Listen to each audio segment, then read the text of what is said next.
ਅਮਰੀਕੀ ਰਾਸ਼ਟਰਪਤੀ Donald Trump ਹੁਣਾਂ ਦੇ ਦੁਆਰਾ ਜਿਹੜੇ ਲਗਾਏ ਜਾ ਰਹੇ ਨੇ ਟੈਰਿਫ, ਇਹਦੇ ਪਿੱਛੇ ਤੁਸੀਂ ਕੀ ਸੋਚਦੇ ਆ ਵੀ ਅਸਲ ਮਕਸਦ ਹੈ ਕੀ? ਪਰ ਡੀਪਲੀ ਜਿਹੜੇ ਐਨਾਲਿਸਿਸ ਕਰ ਰਹੇ ਹੈਗੇ ਉਹਨਾਂ ਦਾ ਇਹ ਕਹਿਣਾ ਵੀ ਇਹੀਆਂ ਜਿਹੀਆਂ ਮੂਵਮੈਂਟ ਇਕਨੋਮੀ ਵਿੱਚ ਆਉਣੀਆਂ ਹੀ ਹੁੰਦੀਆਂ। ਇਹ ਇੱਕ ਤਰ੍ਹਾਂ ਨਾਲ ਇਕਨੋਮੀ ਦੀ ਵਰਲਡ ਵਾਰ ਹੁੰਦੀ ਹੈਗੀ ਆ ਵੀ ਜੇ ਡੋਨਲਡ ਟਰੰਪ ਨਾ ਵੀ ਹੁੰਦੇ, ਕੋਈ ਹੋਰ ਹੁੰਦਾ, ਉਹਨੇ ਵੀ ਕਿਤੇ ਨਾ ਕਿਤੇ ਝਟਕੇ ਇਹ ਦੇਣੀ ਸੀ, ਕਿਉਂਕਿ ਸ਼ੇਕ ਕਰਕੇ ਹੀ ਜਿਹੜੀ ਇਕਨੋਮੀ ਆ ਰੀਸ਼ੇਪ ਹੋਊਗੀ। ਉਹਦੇ ਹਿਸਾਬ ਨਾਲ ਬਕਾਇਦਾ ਜਿਹੜਾ ਹੈਗਾ ਅਮਰੀਕਾ ਬਹੁਤ ਅੱਗੇ ਹੈਗਾ, ਪਰ ਚਾਈਨਾ ਦੀ ਵੀ ਜਿਹੜੀ ਇਨੋਵੇਸ਼ਨ ਆ ਉਹ ਵੱਧਦੀ ਜਾ ਰਹੀ ਆ। ਸੋ ਸਪਲਾਈ ਚੇਨ ਸਿਰਜਰੀ ਹੋਈ ਆ, ਸੋ ਇਨਫਰਾਸਟ੍ਰਕਚਰ ਐਂਡ ਮੈਨੂਫੈਕਚਰਿੰਗ ਦੀ ਜਿਹੜੀ ਸਪਲਾਈ ਚੇਨ ਸਿਰਜ ਲਈ ਹੋਈ ਆ, ਉਹਦੇ ਨਾਲ ਜਿਹੜੀਆਂ ਵੈਸਟਰਨ ਕੰਟਰੀ ਸੀਗੀਆਂ ਇੱਕ ਤਰ੍ਹਾਂ ਨਾਲ ਸੌਂ ਗਈਆਂ ਸੀ ਵੀ ਸਾਨੂੰ ਆਪਣਾ ਜਿਹੜਾ ਹੈਗਾ ਵੀ ਮੈਨੂਫੈਕਚਰਿੰਗ ਕਰਨ ਦੀ ਲੋੜ ਨਹੀਂ, ਕਿਉਂਕਿ ਚੀਪ ਲੇਬਰ ਆ ਉੱਥੇ ਚਾਈਨਾ 'ਚ। ਇਹਦਾ ਵੀ ਇੰਡੀਆ ਦਾ ਜਿਹੜਾ ਬਿਜ਼ਨਸਮੈਨ ਹੈ ਨਾ, ਉਹ ਕੋਈ ਰਿਸਰਚਰ ਨਹੀਂ ਹੈਗਾ, ਉਹ ਰਿਸਰਚ ਬੇਸ ਬਿਜ਼ਨਸ ਨਹੀਂ ਹੈਗਾ। ਉਹ ਤਾਂ ਸਿਰਫ ਜਿੱਥੋਂ ਸੌਦਾ ਸਸਤਾ ਮਿਲਦਾ ਉੱਥੋਂ ਚੱਕਦਾ ਤੇ ਸਰਕਾਰਾਂ ਨਾਲ ਮਿਲ ਕੇ ਧੰਦਾ ਕਰਦਾ। ਸੋ ਉਹ ਕਿਸੇ ਵੀ ਸੀਰੀਅਸ ਚਾਹੇ ਵੈਸਟਰਨ ਕੰਟਰੀ ਨੂੰ ਇੱਕ ਤਰ੍ਹਾਂ ਨਾਲ ਉਹਦੇ ਲਈ ਸਿਰਦਰਦੀ ਤਾਂ ਹੋਣੀ ਚਾਹੀਦੀ ਆ, ਉਹ ਸਿਰਦਰਦੀ ਨੂੰ। ਪਰ ਇਹ ਡੋਨਲਡ ਟਰੰਪ ਕਿੰਨਾ ਸਮੂਥਲੀ ਇਸ ਚੈਲੰਜ ਨੂੰ ਲੈਂਦੇ ਆ, ਗੱਲ ਉੱਥੇ ਆ ਕੇ ਖੜਦੀ ਆ।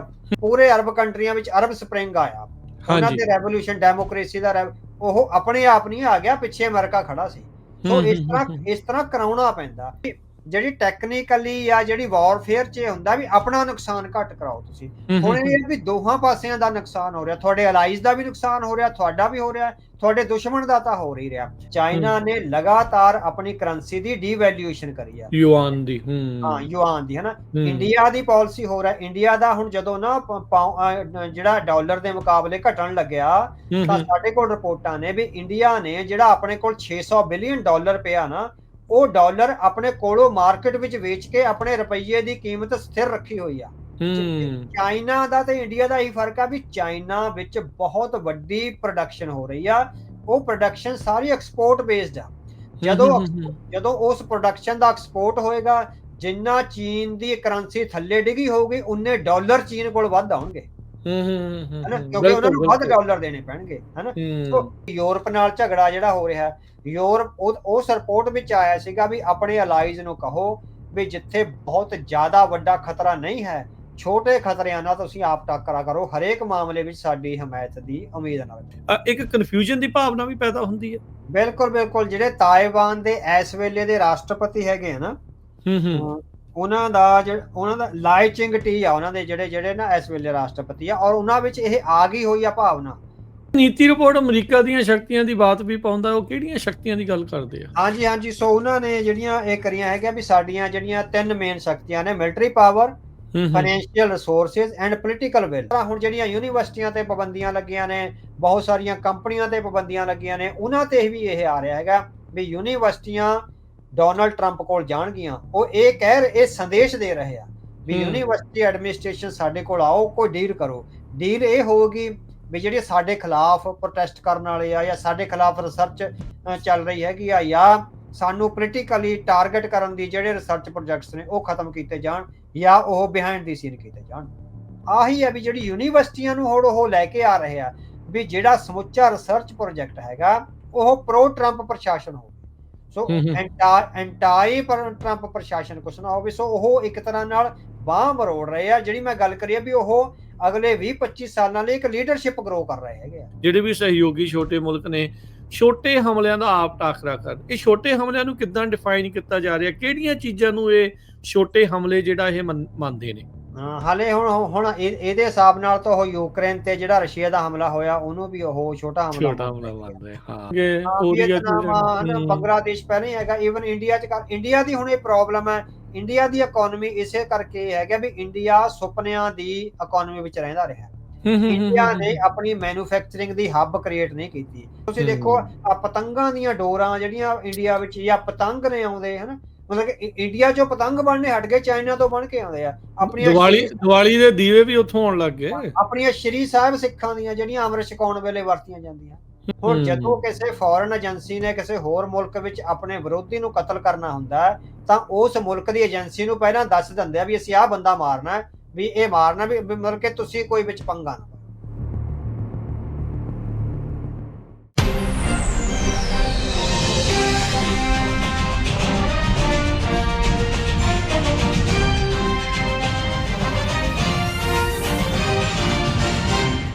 Punjabi radio USA, Punjabi TV USA ਸੁਣ ਰਹੇ ਦੇਖ ਰਹੇ ਸਾਰੇ ਹੀ ਸਰੋਤਿਆਂ ਤੇ ਦਰਸ਼ਕਾਂ ਨੂੰ ਨਿੱਘੀ ਜੀ ਆਇਆਂ ਨੂੰ ਸਭ ਨੂੰ ਪਿਆਰ ਭਰੀ ਸਤਿ ਸ੍ਰੀ ਅਕਾਲ।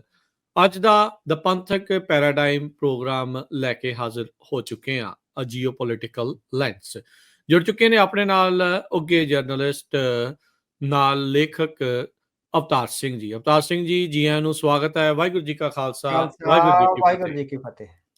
ਸੋ ਦੁਨੀਆ ਭਰ ਦੇ ਵਿੱਚ ਕੀ ਕੁਝ ਚੱਲ ਰਿਹਾ ਆ, ਉਸ ਦੇ ਉੱਤੇ ਆਪਾਂ ਨਜ਼ਰ ਜਿਹੜੀ ਉਹ ਮਾਰਦੇ ਹਾਂ। ਜੀਓ ਪੋਲੀਟੀਕਲੀ ਕੀ ਹੋ ਰਿਹਾ ਆ, ਉਸ ਦੇ ਬਾਰੇ ਜਿਹੜੀ ਆਪਾਂ ਚਰਚਾ ਜਿਹੜੀ ਇਸ ਦੇ ਵਿੱਚ ਕਰਦੇ ਹੁੰਦੇ ਆ। ਬਾਕੀ ਐਂਗਲ ਸਾਡਾ ਨਾਲ ਇਹ ਵੀ ਰਹਿੰਦਾ ਆ ਵੀ ਪੰਥ ਦੇ ਤੌਰ ਦੇ ਉੱਤੇ ਆਪਾਂ ਨੂੰ ਇਹਨਾਂ ਸਾਰੀਆਂ ਚੀਜ਼ਾਂ ਨੂੰ ਕਿਸ ਲੈਂਸ ਦੇ ਨਾਲ ਜਿਹੜਾ ਉਹ ਦੇਖਣਾ ਚਾਹੀਦਾ, ਕਿਵੇਂ ਆਪਾਂ ਇਹਨੂੰ ਵਿਚਾਰੀਏ, ਕਿਵੇਂ ਇਹ ਤੋਂ ਸਬਕ ਜਿਹੜੇ ਉਹ ਲਏ ਜਾ ਸਕਦੇ ਹੈਗੇ ਆ।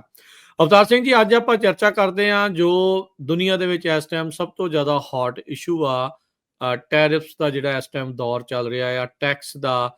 ਇਹ ਰਣਨੀਤੀਆਂ ਕੀ ਬਣ ਰਹੀਆਂ, ਕਿਉਂ ਬਣ ਰਹੀਆਂ, ਅਸਲ ਦੇ ਵਿੱਚ ਲੜਾਈ ਕੀ ਆ, ਪਿੱਛੇ ਕੀ ਇਹਦੇ ਪਰਦੇ ਪਿੱਛੇ ਕੀ ਨਾਲੇ ਚੱਲ ਰਿਹਾ, ਉਸ ਦੇ ਉੱਤੇ ਵਿਚਾਰ ਆਪਾਂ ਜਿਹੜੀ ਉਹ ਕਰਦੇ ਹਾਂ। ਸ਼ੁਰੂਆਤ ਕਰਦੇ ਹਾਂ ਅਮਰੀਕੀ ਰਾਸ਼ਟਰਪਤੀ ਡੋਨਲਡ ਟਰੰਪ ਹੁਣਾਂ ਦੇ ਦੁਆਰਾ ਜਿਹੜੇ ਲਗਾਏ ਜਾ ਰਹੇ ਨੇ ਟੈਰਿਫ, ਇਹਦੇ ਪਿੱਛੇ ਤੁਸੀਂ ਕੀ ਸੋਚਦੇ ਆ ਵੀ ਅਸਲ ਮਕਸਦ ਹੈ ਕੀ? ਹਾਂਜੀ, ਹਾਂਜੀ। ਸੋ ਕਾਫੀ ਰੌਲਾ ਜਿਹੜਾ ਇਹਨਾਂ ਦੇ ਡੋਨਲਡ ਟਰੰਪ ਉਹਨਾਂ ਦੇ ਟੈਰਿਫਸ ਦਾ ਜਿਹੜਾ ਪਿਆ ਹੋਇਆ। ਸੋ ਬਹੁਤ ਸਾਰੀਆਂ ਮਾਰਕੀਟਸ ਆ, ਈਵਨ ਅਮਰੀਕਨ ਮਾਰਕੀਟ ਵੀ ਸਾਰੀ ਕ੍ਰੈਸ਼ ਕੀਤੀ ਹੋਈ ਆ। ਨਿਊਯਾਰਕ ਦਾ ਜਿਹੜਾ ਸਟਾਕ ਐਕਸਚੇਂਜ ਆ ਉਹ ਸਾਰਾ ਕ੍ਰੈਸ਼ ਕੀਤਾ। ਇੰਡੀਆ ਦਾ ਤੇ ਈਵਨ ਜਾਪਾਨ ਦਾ, ਇੰਗਲੈਂਡ ਦਾ ਵੀ ਜਿਹੜਾ ਕ੍ਰੈਸ਼ ਕੀਤਾ, ਯੂਰਪੀਅਨ ਕੰਟਰੀਜ਼ ਦਾ ਜਿਹੜਾ ਕ੍ਰੈਸ਼ ਕਰਿਆ ਹੋਇਆ। ਸੋ ਇਹ ਜਿਹੜਾ ਰੈਸੀਪ੍ਰੋਕਲ ਟੈਰਿਫ ਦਾ ਉਹਨਾਂ ਨੇ ਲਾਇਆ, ਅਸਲ 'ਚ ਇਹ ਹੈਗਾ ਵੀ ਜਿਹੜੇ ਸੀਨੀਅਰ ਇਕੋਨੋਮਿਸਟ ਨੇ, ਉਹ ਕੁਝ ਜਿਹੜੇ ਖਾਸ ਕਰਕੇ ਜਿਹੜੇ ਵੈਸਟਰਨ ਕੰਟਰੀਜ਼ ਵਿੱਚ ਜਾਂ ਯੂਰਪ 'ਚ ਬੈਠੇ ਆ, ਉਹ ਤਾਂ ਹਾਲੇ ਇਹਦੀ ਵਿਰੋਧਤਾ ਕਰ ਰਹੇ ਨੇ। ਪਰ ਡੀਪਲੀ ਜਿਹੜੇ ਐਨਾਲਿਸਿਸ ਕਰ ਰਹੇ ਹੈਗੇ, ਉਹਨਾਂ ਦਾ ਇਹ ਕਹਿਣਾ ਵੀ ਇਹੀਆਂ ਜਿਹੀਆਂ ਮੂਵਮੈਂਟ ਇਕੋਨਮੀ ਵਿੱਚ ਆਉਣੀਆਂ ਹੀ ਹੁੰਦੀਆਂ। ਇਹ ਇੱਕ ਤਰ੍ਹਾਂ ਨਾਲ ਇਕੋਨਮੀ ਦੀ ਵਰਲਡ ਵਾਰ ਹੁੰਦੀ ਆ। ਇਹ ਲਗਾਤਾਰ ਇਸ ਤਰ੍ਹਾਂ ਦੇ ਜਿਹੜੀਆਂ ਘਟਨਾਕ੍ਰਮ ਨੇ ਉਹ ਆਉਣੇ ਹੁੰਦੇ ਆ, ਠੀਕ ਹੈ। ਕਿਉਂਕਿ ਕਿਉਂ ਆਪਾਂ ਦੇਖਿਆ ਵੀ ਜਦੋਂ ਵਰਲਡ ਵਾਰਾਂ ਲੱਗਦੀਆਂ ਨੇ ਤਾਂ ਰੀਸਟਰਕਚਰ ਹੁੰਦੇ ਆ। ਦੁਨੀਆ ਦੀ ਜਿਹੜੀ ਜਿਓਗ੍ਰਾਫੀ ਆ ਉਹਦੀ ਉਹ ਸਟਰਕਚਰ ਹੁੰਦੀ ਆ। ਨਵੇਂ ਮੁਲਕ ਬਣਦੇ ਆ, ਨਵੇਂ ਨੇਸ਼ਨਸ ਨੂੰ ਆਪਣੇ ਮੁਲਕਾਂ ਦੀ ਅਗਵਾਈ ਕਰਨ ਦਾ ਮੌਕਾ ਮਿਲਦਾ। ਸੋ ਇਸ ਤਰ੍ਹਾਂ ਇਹ ਘਟਨਾਵਾਂ, ਇਹ ਮੂਵਮੈਂਟਸ ਨੇ ਜਿਹੜੀਆਂ, ਇਹ ਵੀ ਕਿਤੇ ਨਾ ਕਿਤੇ ਜਿਹੜੀਆਂ ਹੈਗੀਆਂ ਦੁਨੀਆ ਦੀ ਇਹ ਦੁਨੀਆ ਦੀ ਇਕੋਨਮੀ ਦੀ ਵਰਲਡ ਵਾਰ ਆ। ਜਿਹੜਾ ਸ਼ੇਕ ਹੋ ਰਿਹਾ ਸਾਰਾ ਸਿਸਟਮ ਨਾ, ਇਹ ਸ਼ੇਕ ਹੋਣਾ ਹੀ ਹੁੰਦਾ ਹੈ ਨਾ, ਵੀ ਇਹ ਇਸ ਤਰ੍ਹਾਂ ਹੋਣਾ ਹੀ ਹੁੰਦਾ ਸੀ। ਉਹ ਇਕੋਨੋਮਿਸਟ ਕਹਿੰਦੇ ਹੈਗੇ ਆ ਵੀ ਜੇ ਡੋਨਲਡ ਟਰੰਪ ਨਾ ਵੀ ਹੁੰਦੇ, ਕੋਈ ਹੋਰ ਹੁੰਦਾ, ਉਹਨੇ ਵੀ ਕਿਤੇ ਨਾ ਕਿਤੇ ਝਟਕੇ ਇਹ ਦੇਣੀ ਸੀ, ਕਿਉਂਕਿ ਸ਼ੇਕ ਕਰਕੇ ਹੀ ਜਿਹੜੀ ਇਕੋਨਮੀ ਆ ਰੀਸ਼ੇਪ ਹੋਊਗੀ। ਸੋ ਜਿਹੜੀ ਟ੍ਰੈਡੀਸ਼ਨਲ ਵੇ ਨਾਲ ਇਕੋਨਮੀ ਚੱਲ ਰਹੀ ਸੀ, ਉਹਨੂੰ ਰੀਸ਼ੇਪ ਕਰਨ ਦਾ ਇੱਕ ਤਰ੍ਹਾਂ ਨਾਲ ਉਹਨਾਂ ਨੇ ਜਿਹੜਾ ਆਈਡੀਆ ਹੈ ਉਹ ਲੈ ਕੇ ਆਂਦਾ ਹੈਗਾ। ਸੋ ਇੱਕ ਤਾਂ ਇਹ ਜਿਹੜਾ ਕੰਸਰਨ ਆ ਉਹ ਆ ਰਿਹਾ ਹੈਗਾ ਵੀ ਵਰਲਡ ਵਾਰ ਵਾਂਗੂ ਹੋ 2-3 ਸਾਲ ਆ ਜਿਹੜਾ ਇਹ ਝਟਕੇ ਰਹਿਣਗੇ, ਉਹ ਤੋਂ ਬਾਅਦ ਆ ਜਿਹੜੀ ਰੀਸ਼ੇਪ ਹੋਊਗੀ। ਜਿਸ ਤਰ੍ਹਾਂ ਕੋਵਿਡ ਦੌਰਾਨ ਸਾਰਾ ਕੁਝ ਇੱਕ ਤਰ੍ਹਾਂ ਨਾਲ ਚਰਮਰਾ ਗਿਆ ਸੀ, ਕੋਵਿਡ ਤੋਂ ਬਾਅਦ ਦੁਬਾਰੇ ਆ ਜਿਹੜੀ ਇਕੋਨਮੀ ਲਗਾਤਾਰ ਲੀਹ ਤੇ ਆਈ ਆ। ਸੋ ਇਹ ਇੱਕ ਤਰ੍ਹਾਂ ਨਾਲ ਇਹ ਥੋੜਾ ਚੱਲੇਗੀ, 1-2 ਸਾਲ ਆ ਜਿਹੜੀ ਇਹਦੀਆਂ ਰੀਸ਼ੇਪਿੰਗ ਹੋਏਗਾ। ਤੇ ਦੂਸਰਾ ਜਿਹੜਾ ਕੰਸਰਨ ਹੈਗਾ ਚਾਈਨਾ ਹੈਗਾ। ਸੋ ਵੀ ਚਾਈਨਾ, ਕਿਉਂਕਿ ਬੇਸ਼ੱਕ ਅਮਰੀਕਾ ਬਹੁਤ ਅੱਗੇ ਹੈਗਾ, ਸੋ ਇਸ ਗੱਲ 'ਚ ਕੋਈ ਟੈਕਨੋਲੋਜੀਕਲੀ ਔਰ ਇਨੋਵੇਸ਼ਨ ਦੇ ਹਿਸਾਬ ਨਾਲ, ਔਰ ਜਿਹੜਾ ਹੈਗਾ ਵੀ ਰਿਸਰਚ ਪ੍ਰੋਜੈਕਟਸ, ਜਿੰਨੀਆਂ ਅਮਰੀਕਾ ਵਿੱਚ ਰਿਸਰਚ ਦੀਆਂ ਫੈਸਿਲਿਟੀਜ਼ ਆ, ਜਿੰਨੇ ਉਹਨਾਂ ਦੇ ਥਿੰਕ ਟੈਂਕ ਨੇ, ਜਿੰਨੀਆਂ ਯੂਨੀਵਰਸਿਟੀਜ਼ ਵਿੱਚ ਰਿਸਰਚ ਹੋ ਰਹੀ ਆ, ਉਹਦੇ ਹਿਸਾਬ ਨਾਲ ਬਕਾਇਦਾ ਜਿਹੜਾ ਹੈਗਾ ਅਮਰੀਕਾ ਬਹੁਤ ਅੱਗੇ ਹੈਗਾ। ਪਰ ਚਾਈਨਾ ਦੀ ਵੀ ਜਿਹੜੀ ਇਨੋਵੇਸ਼ਨ ਆ ਉਹ ਵੱਧਦੀ ਜਾ ਰਹੀ ਆ। ਸੋ ਆਰਟੀਫਿਸ਼ੀਅਲ ਇੰਟੈਲੀਜੈਂਸ ਨਾਲ ਜੋ ਕੁਝ ਉਹਨਾਂ ਨੇ ਇੰਡਸਟਰੀਅਲ ਰੈਵੋਲੂਸ਼ਨ ਜਿਹੜਾ ਲੈ ਕੇ ਆਂਦਾ, ਔਰ ਪਿਛਲੇ 30 ਸਾਲਾਂ ਦੌਰਾਨ ਜਿਸ ਕਿਸਮ ਦਾ ਇੰਡਸਟਰੀਅਲ ਰੈਵੋਲੂਸ਼ਨ ਉਹ ਲੈ ਕੇ ਆਏ ਨੇ, ਜਿਹੜਾ ਗਰਾਊਂਡ ਤੇ ਉਹਨਾਂ ਨੇ ਇੱਕ ਤਰ੍ਹਾਂ ਨਾਲ ਸਪਲਾਈ ਚੇਨ ਸਿਰਜਰੀ ਹੋਈ ਆ। ਸੋ ਇਨਫਰਾਸਟ੍ਰਕਚਰ ਐਂਡ ਮੈਨੂਫੈਕਚਰਿੰਗ ਦੀ ਜਿਹੜੀ ਸਪਲਾਈ ਚੇਨ ਸਿਰਜ ਲਈ ਹੋਈ ਆ, ਉਹਦੇ ਨਾਲ ਜਿਹੜੀਆਂ ਵੈਸਟਰਨ ਕੰਟਰੀ ਸੀਗੀਆਂ ਇੱਕ ਤਰ੍ਹਾਂ ਨਾਲ ਸੌਂ ਗਈਆਂ ਸੀ ਵੀ ਸਾਨੂੰ ਆਪਣਾ ਜਿਹੜਾ ਹੈਗਾ ਵੀ ਮੈਨੂਫੈਕਚਰਿੰਗ ਕਰਨ ਦੀ ਲੋੜ ਨਹੀਂ, ਕਿਉਂਕਿ ਚੀਪ ਲੇਬਰ ਆ ਉੱਥੇ ਚਾਈਨਾ 'ਚ। ਹਾਂਜੀ। ਆਪਣੀਆਂ ਕੰਟਰੀਜ਼ ਵਿੱਚ ਆ ਜਿਹੜੀ, ਉਹਨਾਂ ਕੰਮਾਂ ਲਈ ਲੇਬਰ ਬਹੁਤ ਦੇਣੀ ਪੈਂਦੀ ਹੈਗੀ ਆ। ਸੋ ਉੱਥੇ ਚੀਪ ਲੇਬਰ 'ਚੋਂ ਜਿਹੜਾ ਹੈਗਾ ਵੀ ਉਹ ਸਸਤਾ ਸਮਾਨ ਆਈ ਜਾਂਦਾ ਸੀ, ਤੇ ਇਹ ਵਪਾਰੀ ਬਣ ਗਏ ਸੀ ਸਾਰੇ। ਸੋ ਚਾਹੇ ਵੈਸਟਰਨ ਕੰਟਰੀ ਸੀ, ਚਾਹੇ ਇੰਡੀਆ ਸੀ। ਸੋ ਇੰਡੀਆ ਦਾ ਵੀ ਜਿਹੜਾ ਸੰਕਟ ਆ ਇਸੇ ਕਰਕੇ ਆ ਰਿਹਾ ਨਾ, ਇੰਡੀਆ ਵਿੱਚ ਮੈਨੂਫੈਕਚਰਿੰਗ ਬਿਲਕੁਲ ਖਤਮ ਹੋ ਰਹੀ ਆ। ਇੰਡੀਆ ਦੇ ਹੁਣ ਇੱਕ ਬਹੁਤ ਵੱਡੇ ਇਕੋਨੋਮਿਸਟ ਆ ਸ਼ੀਤਲ ਸਿੰਘ ਨੇ, ਉਹਨਾਂ ਦੀ ਮੈਂ ਇੱਕ ਇੰਟਰਵਿਊ ਸੁਣ ਰਿਹਾ ਸੀ। ਉਹ ਕਹਿੰਦਾ ਵੀ ਇੰਡੀਆ ਦਾ ਜਿਹੜਾ ਬਿਜ਼ਨਸਮੈਨ ਹੈ ਨਾ, ਉਹ ਕੋਈ ਰਿਸਰਚਰ ਨਹੀਂ ਹੈਗਾ, ਉਹ ਰਿਸਰਚ ਬੇਸ ਬਿਜ਼ਨਸ ਨਹੀਂ ਹੈਗਾ। ਉਹ ਤਾਂ ਸਿਰਫ ਜਿੱਥੋਂ ਸੌਦਾ ਸਸਤਾ ਮਿਲਦਾ ਹੈ ਉੱਥੋਂ ਚੱਕਦਾ ਤੇ ਸਰਕਾਰਾਂ ਨਾਲ ਮਿਲ ਕੇ ਧੰਦਾ ਕਰਦਾ ਹੈ। ਸੋ ਇਹ ਹੂੰ। ਸਿਰਫ ਟਰੇਡਰ ਆ, ਉਹ ਕੋਈ ਰਿਸਰਚ ਬੇਸਡ ਇਕੋਨਮੀ ਨਹੀਂ ਹੈ। ਹਾਂ, ਹੂੰ, ਹੂੰ, ਹੂੰ, ਕਿਉਂਕਿ ਕੋਈ ਫੈਕਟਰੀਆਂ ਜ਼ਿਆਦੇ ਨਹੀਂ, ਬਹੁਤ ਮਿਨੀਮਮ ਫੈਕਟਰੀਆਂ ਨੇ। ਸੋ ਚਾਈਨਾ ਨੇ ਉਸ ਮੁਕਾਬਲੇ 'ਚ ਜਿੰਨੀਆਂ ਫੈਕਟਰੀਆਂ ਲਾ ਲਈਆਂ ਨੇ, ਜਿੰਨਾ ਉਹਦਾ ਜਿਹੜੀ ਲੋਅਰ ਮਿਡਲ ਕਲਾਸ ਸੀ ਜਾਂ ਗਰੀਬ ਤਬਕਾ ਸੀ, ਉਹਦਾ ਇੱਕ ਤਰ੍ਹਾਂ ਨਾਲ ਜੀਵਨ ਸੁਧਰਿਆ ਹੈ, ਔਰ ਜਿਸ ਤਰ੍ਹਾਂ ਨਾਲ ਸਪਲਾਈ ਚੇਨ ਤੇ ਉਹਨੇ ਕਬਜ਼ਾ ਕਰ ਲਿਆ ਹੈ ਵਰਲਡ ਹੂੰ, ਹੂੰ, ਵਾਈਡ, ਉਹ ਕਿਤੇ ਨਾ ਕਿਤੇ ਅਮਰੀਕਾ ਉਹਨੂੰ ਥ੍ਰੈਟ ਦੇ ਤੌਰ ਤੇ ਲੈ ਲਿਆ। ਬੇਸ਼ੱਕ ਹਾਲੇ ਲੋਅਰ ਲੈਵਲ ਤੇ ਥ੍ਰੈਟ ਹੈਗੀ ਆ, ਅਮਰੀਕਾ ਹਾਲੇ ਵੀ ਐਡਵਾਂਸ ਹੈਗਾ, ਪਰ ਸਿਆਣੇ ਡਿਪਲੋਮੈਟਸ ਤੇ ਸਿਆਣੇ ਇਕੋਨੋਮਿਸਟ ਜਾਂ ਸਿਆਣੇ ਜਿਹੜੇ ਰਾਜਨੀਤੀਵਾਨ ਹੁੰਦੇ ਆ, ਉਹਨਾਂ ਨੂੰ ਇਹੀ ਹੁੰਦਾ ਵੀ ਹਾਲੇ ਉੱਗਣ ਤੋਂ ਪਹਿਲਾਂ ਹੀ ਜਿਹੜਾ ਹੈਗਾ ਉਹਦਾ ਜਿੱਦਾਂ ਤਬਾਹ ਕਰਨ ਦੀ ਕੋਸ਼ਿਸ਼ ਹੈ ਜਿਹੜੀ ਉਹ ਕਰ ਰਹੇ ਆ। ਹਾਂ, ਬਕਾਇਦਾ ਚਾਈਨਾ ਟੈਕਨੋਲੋਜੀਕਲੀ ਬਹੁਤ ਅੱਗੇ ਆ। ਤੁਸੀਂ ਬਹੁਤ ਸਾਰੇ ਆਰਟੀਕਲਸ ਜਾਂ ਬਹੁਤ ਸਾਰੇ ਜਿਹੜੀਆਂ ਵੀਡੀਓਜ਼ ਆ ਉਹਨਾਂ ਦੀ ਇਕੋਨਮੀ ਤੇ ਜਦੋਂ ਤੁਸੀਂ ਦੇਖਦੇ ਹੈਗੇ ਆ, ਤਾਂ ਹਾਂਜੀ। ਕਟਿੰਗ ਐਜ ਟੈਕਨੋਲੋਜੀ ਨਾਲ ਉਹ ਜਿੰਨੀ ਤੇਜ਼ੀ ਨਾਲ ਉਹ ਮੈਨੂਫੈਕਚਰਿੰਗ ਕਰ ਰਹੇ ਹੈਗੇ ਆ, ਸੋ ਹੂੰ, ਉਹ ਕਿਸੇ ਵੀ ਸੀਰੀਅਸ ਚਾਹੇ ਵੈਸਟਰਨ ਕੰਟਰੀ ਨੂੰ ਇੱਕ ਤਰ੍ਹਾਂ ਨਾਲ ਉਹਦੇ ਲਈ ਸਿਰਦਰਦੀ ਤਾਂ ਹੋਣੀ ਚਾਹੀਦੀ ਆ। ਉਹ ਸਿਰਦਰਦੀ ਨੂੰ, ਪਰ ਇਹ ਡੋਨਲਡ ਟਰੰਪ ਕਿੰਨਾ ਸਮੂਥਲੀ ਇਸ ਚੈਲੰਜ ਨੂੰ ਲੈਂਦੇ ਆ, ਗੱਲ ਉੱਥੇ ਆ ਕੇ ਖੜਦੀ ਆ ਵੀ ਜਦੋਂ ਇਹ ਹੈਗਾ ਨਾ ਵੀ ਜਦੋਂ ਵੱਡਾ ਨਾਗ ਫੜਨਾ ਹੋਵੇ ਤਾਂ ਉਹਦੇ ਸਿੱਧਾ ਬਲੰਟਲੀ ਗੰਡਾਸਾ ਨਹੀਂ ਮਾਰਨਾ ਹੁੰਦਾ, ਉਹਨੂੰ ਬੜਾ ਕੀਲ ਕੇ ਪਟਾਰੀ ਵਿੱਚ ਜਿਹੜਾ ਪਾਉਣਾ ਹੁੰਦਾ।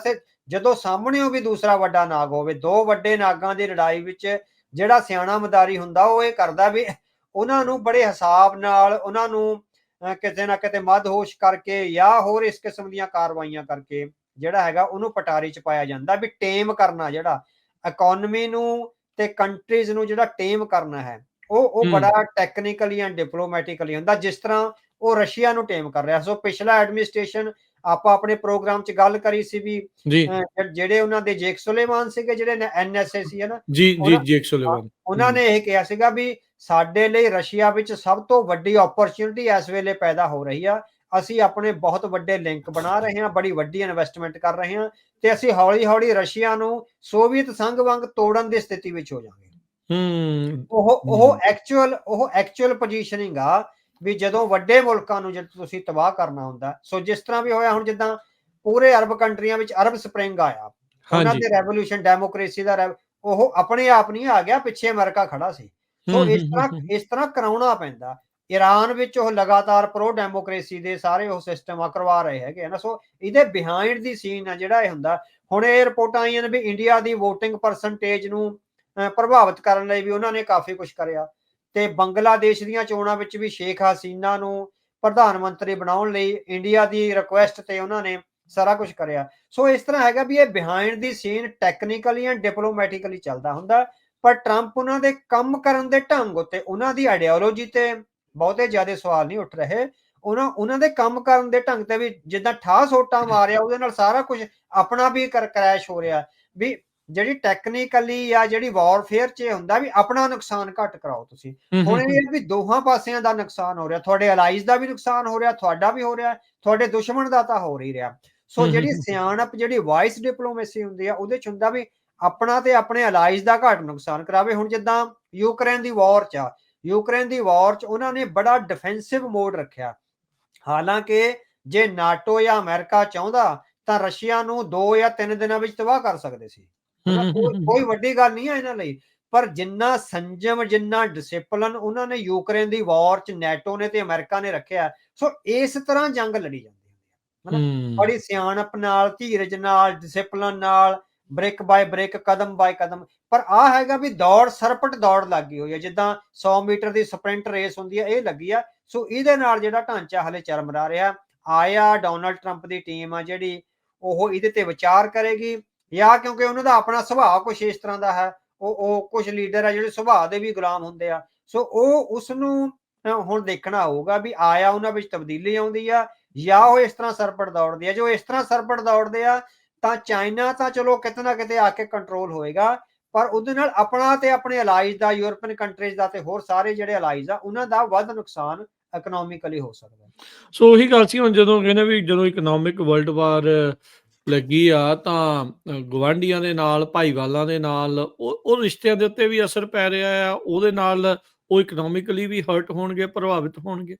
ਹਾਂਜੀ, ਹਾਂਜੀ। ਸੋ ਹੁਣ ਰਿਸ਼ਤਿਆਂ ਵਿੱਚ ਸ਼ੱਕ ਦੀ ਨਜ਼ਰ ਆ ਗਈ। ਕਿੱਥੇ ਯੂਰਪ ਤੇ ਅਮਰੀਕਾ ਇੱਕ ਤਰ੍ਹਾਂ ਨਾਲ ਭਰਾਵਾਂ ਵਾਂਗ ਚੱਲਦੇ ਸੀ। ਹੂੰ, ਹੂੰ, ਹੂੰ, ਹੂੰ, ਆਸਟ੍ਰੇਲੀਆ, ਨਿਊਜ਼ੀਲੈਂਡ ਪੂਰਾ ਵੈਸਟ ਦੇ ਹੁਣ ਤੁਸੀਂ ਗੁਆਂਢੀ ਕੈਨੇਡਾ ਦੇਖ ਲਓ, ਹਨਾ? ਹੂੰ, ਉਹ ਕੈਨੇਡਾ ਨਾਲ ਜਿਹੜੇ ਰਿਸ਼ਤੇ ਖਤਮ ਹੋ ਰਹੇ ਆ ਇਸ ਤਰ੍ਹਾਂ ਵੀ ਇੱਕਦਮ ਹੀ ਕੈਨੇਡਾ ਹਰ ਹਰ ਹਾਲਤ ਵਿੱਚ ਜਿਹੜਾ ਅਮਰੀਕਾ ਦੇ ਇੱਕ ਛੋਟੇ ਭਰਾ ਵਾਂਗ ਜਾਂ ਜਿਸ ਤਰ੍ਹਾਂ ਜਾਂ ਬੱਚੇ ਵਾਂਗ ਕਿਤੇ ਵੀ ਆਪਾਂ ਕਹਿ ਲਓ ਵੀ ਇਸ ਤਰ੍ਹਾਂ ਦਾ ਰਿਸ਼ਤਾ ਸੀ।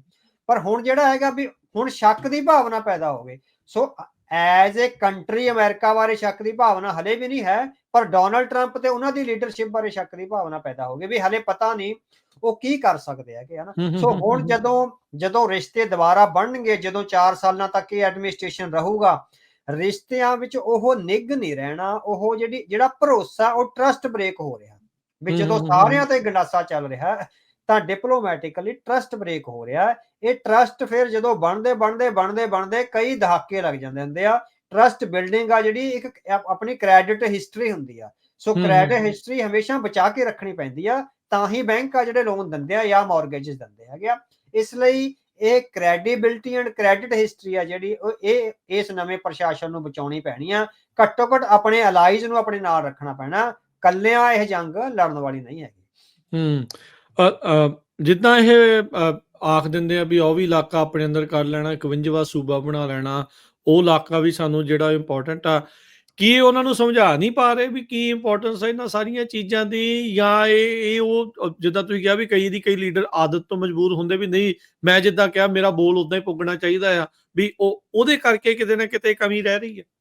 ਦੇਖੋ ਇੱਕ ਤਾਂ ਹੈਗਾ ਵੀ ਜਿਹੜੀ ਕਨਜ਼ਰਵੇਟਿਜ਼ਮ ਦੇ ਪਿਛਲੇ ਬਾਈਡਨ ਪ੍ਰਸ਼ਾਸਨ ਵੇਲੇ 3-4 ਰਿਸਰਚ ਪੇਪਰ ਆਏ ਹੈਗੇ ਆ। ਹੂੰ, ਹੂੰ, ਸੋ ਉਹ ਜਿਹੜੇ ਇਕੋਨਮੀ ਵਾਈਜ਼ ਵੀ ਆਏ ਆ। ਸੋ ਇਕੋਨਮੀ ਦੇ ਹਿਸਾਬ ਨਾਲ ਵੀ ਇਕਨੋਮਿਕਲੀ ਆਪਾਂ ਨੂੰ ਕਿਸ ਤਰ੍ਹਾਂ ਟ੍ਰੈਡ ਕਰਨਾ ਚਾਹੀਦਾ। ਫਿਰ ਮਿਲੀਟਰੀਲੀ ਆਏ ਆ, ਡਿਪਲੋਮੇਸੀ ਬਾਰੇ ਆਏ ਆ।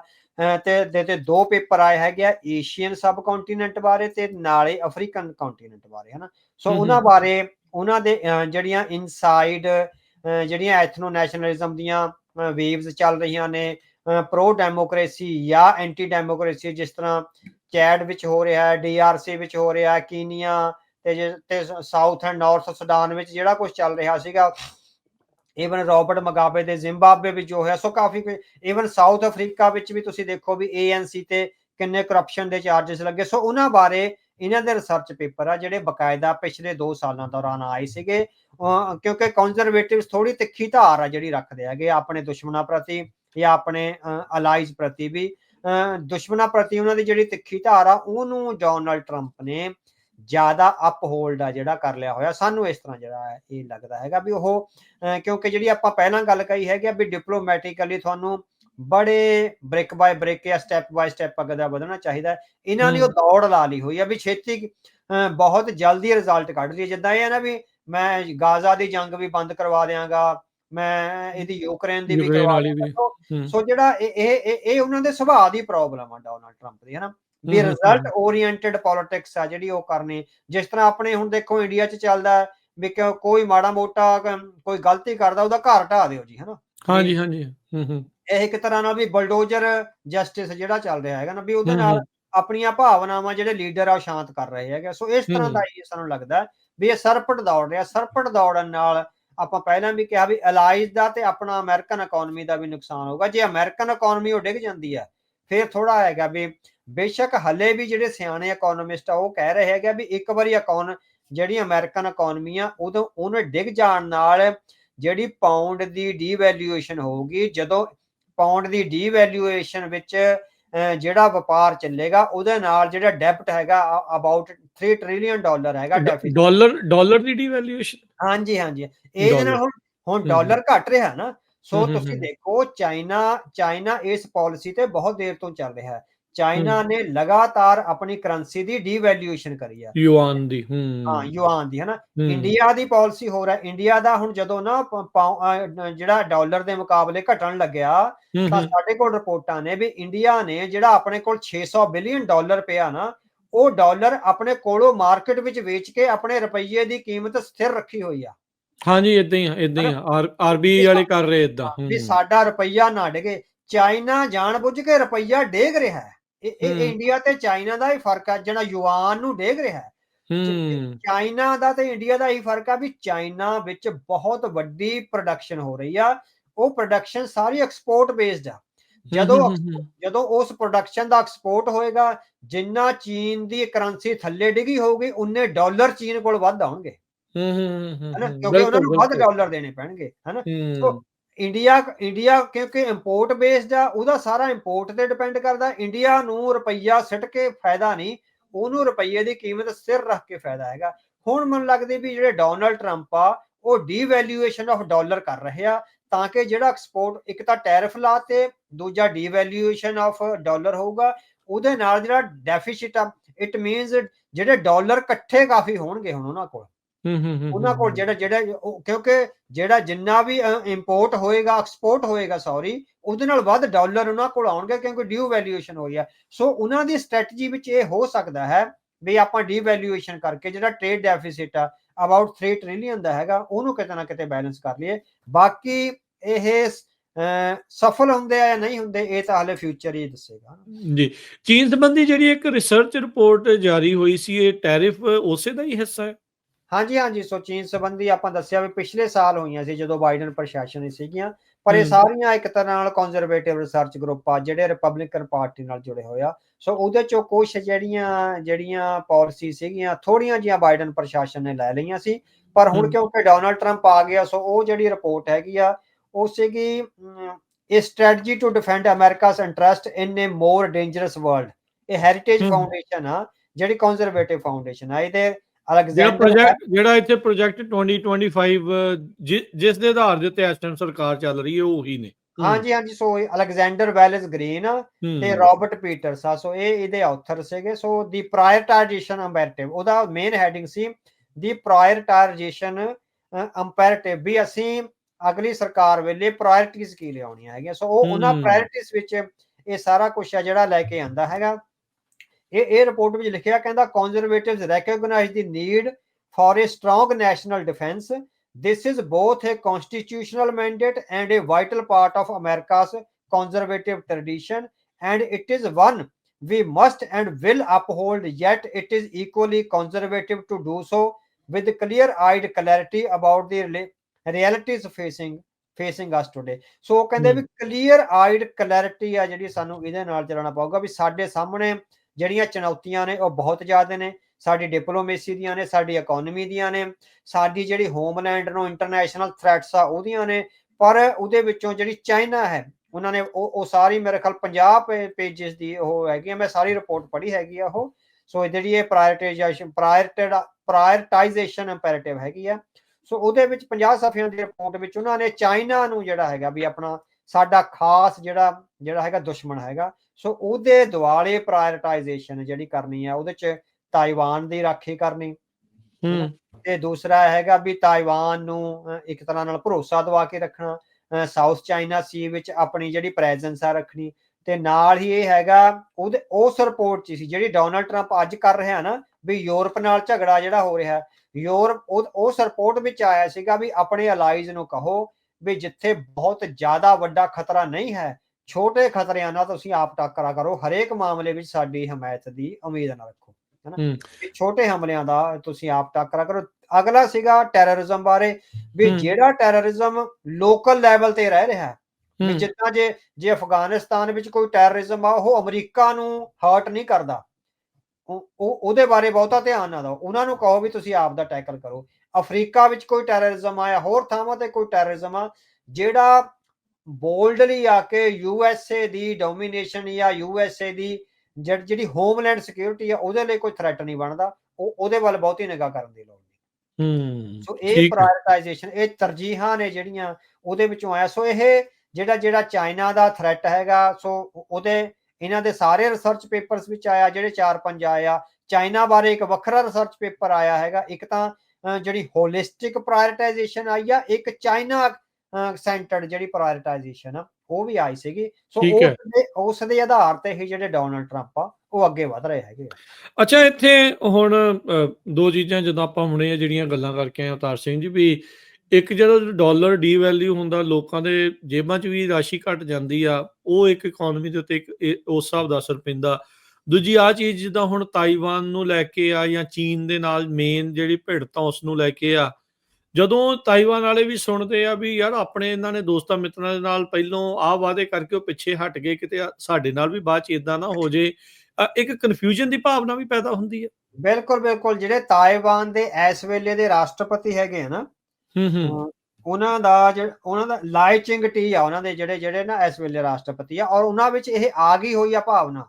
ਉਹ ਕਹਿੰਦੇ ਵੀ ਜਿਸ ਤਰ੍ਹਾਂ ਨਾਲ ਇਹ ਆਪਣੇ ਅਲਾਈਜ਼ ਨੂੰ ਧੋਖਾ ਦੇ ਰਿਹਾ ਡੋਨਲਡ ਟਰੰਪ ਦਾ ਪ੍ਰਸ਼ਾਸਨ, ਵੀ ਸਾਡੇ ਨਾਲ ਵੀ ਕਿਤੇ ਧੋਖਾ ਨਾ ਹੋ ਜੇ। ਉਹ ਬਹੁਤ ਸ਼ੱਕ ਦੀ ਨਜ਼ਰ ਨਾਲ ਇਸ ਮੂਵ ਨੂੰ ਦੇਖ ਰਹੇ ਹੈਗੇ ਆ। ਹੂੰ। ਵੀ ਚਾਈਨਾ ਦੇ ਖਿਲਾਫ ਕਿਤੇ ਸਾਨੂੰ ਹੀ ਵਰਤ ਕੇ ਸਾਨੂੰ ਹੀ ਨਾ ਤਬਾਹ ਕਰ ਦਿੱਤਾ ਜਾਵੇ। ਉਹ ਯੂਰਪੀਅਨ ਲੀਡਰਸ ਨਾਲ ਡਿਪਲੋਮੈਟਿਕਲੀ ਇਨ ਟੱਚ ਵਿੱਚ ਨੇ, ਵੀ ਕਿਉਂਕਿ ਯੂਰਪੀਅਨ ਲੀਡਰਸ ਉਹਨਾਂ ਨੂੰ ਇੱਕ ਸਾਂਝੀ ਔਰ ਜਿਹੜੀ ਇੱਕ ਹੋਲਿਸਟਿਕ ਅਪਰੋਚ ਹੁੰਦੀ ਹੈ ਡਿਪਲੋਮੇਸੀ ਦੀ ਤੇ ਜੰਗ ਦੀ, ਉਹਦੀ ਸਲਾਹ ਜਿਹੜੀ ਦੇ ਸਕਦੇ ਹੈਗੇ ਆ। ਸੋ ਇਹ ਖਬਰਾਂ ਇੱਕਦਮ ਆ ਰਹੀਆਂ ਨੇ ਵੀ ਜਿਹੜਾ ਤਾਇਵਾਨ ਦੇ ਰਾਸ਼ਟਰਪਤੀ ਹੈਗੇ ਆ, ਇਹ ਵਾਸ਼ਿੰਗਟਨ ਪੋਸਟ ਨੇ ਵੀ ਪਿਛਲੇ ਦਿਨੀ ਜਿਹੜਾ ਇੱਕ 6 ਪੇਜਿਸ ਦਾ ਡਾਕੂਮੈਂਟ ਆ ਉਹ ਰਿਵਾਈਵ ਕਰਿਆ ਹੈਗਾ।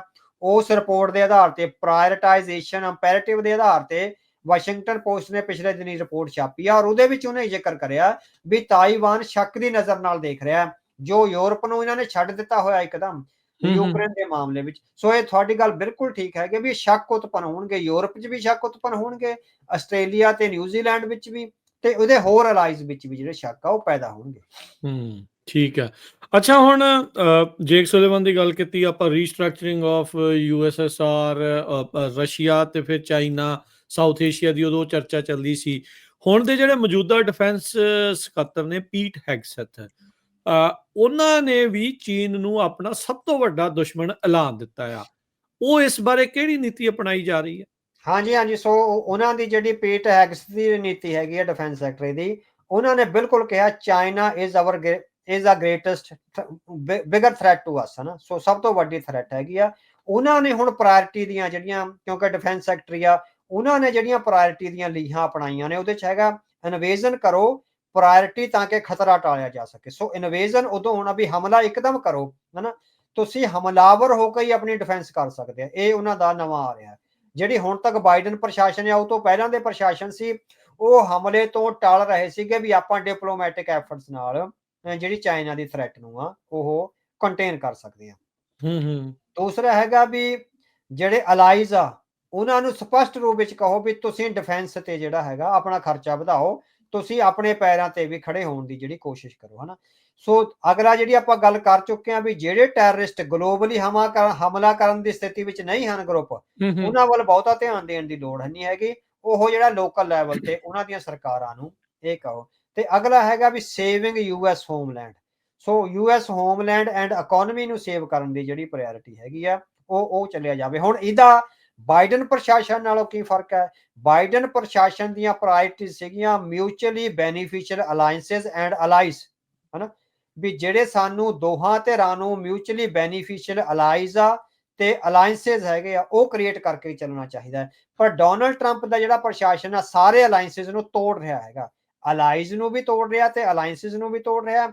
ਸੋ ਇਹ ਇੱਕ ਤਰ੍ਹਾਂ ਨਾਲ ਯੂਨੀਪੋਲਰ ਵਰਲਡ ਆ, ਵੀ ਅਸੀਂ ਆਪਣੇ ਤੌਰ ਤੇ ਸਾਰਾ ਕੁਝ ਕਰ ਸਕਦੇ ਹਾਂ। ਸੋ ਇਹ ਯੂਨੀਪੋਲਰ ਵਰਲਡ ਦੀ ਜਿਹੜੀ ਸਥਿਤੀ ਹੈਗੀ ਆ, ਉਹ ਡੋਨਲਡ ਟਰੰਪ ਦਾ ਪ੍ਰਸ਼ਾਸਨ ਆ ਬਾਈਡਨ ਪ੍ਰਸ਼ਾਸਨ ਨਾਲੋਂ ਇਹ ਉਹਦੀ ਤਬਦੀਲੀ ਵਿੱਚ ਇੱਕ ਜਿਹੜਾ ਆ ਰਿਹਾ। ਹੁਣ ਜਿਸ ਤਰ੍ਹਾਂ ਡੋਨਲਡ ਟਰੰਪ ਕਹਿ ਰਹੇ ਵੀ NATO must take a far greater burden sharing, we will be reluctant to provide security, ਹਨਾ। ਇਹ ਕਦੀ ਵੀ ਜੋ ਬਾਈਡਨ ਦੇ ਪ੍ਰਸ਼ਾਸਨ ਨਹੀਂ ਸੀ ਕਿਹਾ ਵੀ ਅਸੀਂ ਤੁਹਾਨੂੰ ਸਿਕਿਉਰਿਟੀ ਨਹੀਂ ਪ੍ਰੋਵਾਈਡ ਕਰਾਂਗੇ। ਸੋ ਉਹ ਕਹਿੰਦੇ ਵੀ ਤੁਸੀਂ ਆਪਣਾ ਬਰਡਨ ਆਪ ਕਰੋ। ਹੁਣ ਪੀਟ ਹੈਗਸਟ ਦਾ ਜਿਹੜੀ ਸਾਰੀ ਪ੍ਰਾਇਰਟਾਈਜ਼ੇਸ਼ਨ, ਸੋ ਕੰਜ਼ਰਵੇਟਿਵ ਜਿਹੜਾ ਥਿੰਕ ਟੈਂਕ ਆ, ਉਹਦੇ ਵੱਲੋਂ ਆਇਆ ਜਿਹੜਾ ਰਿਸਰਚ ਪੇਪਰ ਆ, ਪੀਟ ਹੈਗਸਟ ਦੀਆਂ ਜਿਹੜੀਆਂ ਆਹ ਪ੍ਰਾਇਰਟੀ ਦੀਆਂ ਜਿਹੜੀਆਂ ਬੇਸਿਸ ਨੇ, ਤੇ ਡੋਨਲਡ ਟਰੰਪ ਦਾ ਇਹ ਕਹਿਣਾ ਵੀ ਹਾਂ ਵੀ ਤੁਸੀਂ ਆਪਣਾ ਸਾਰਾ ਬਰਡਨ ਆਪ ਚੁੱਕੋ, we will not be there to provide security everywhere to you।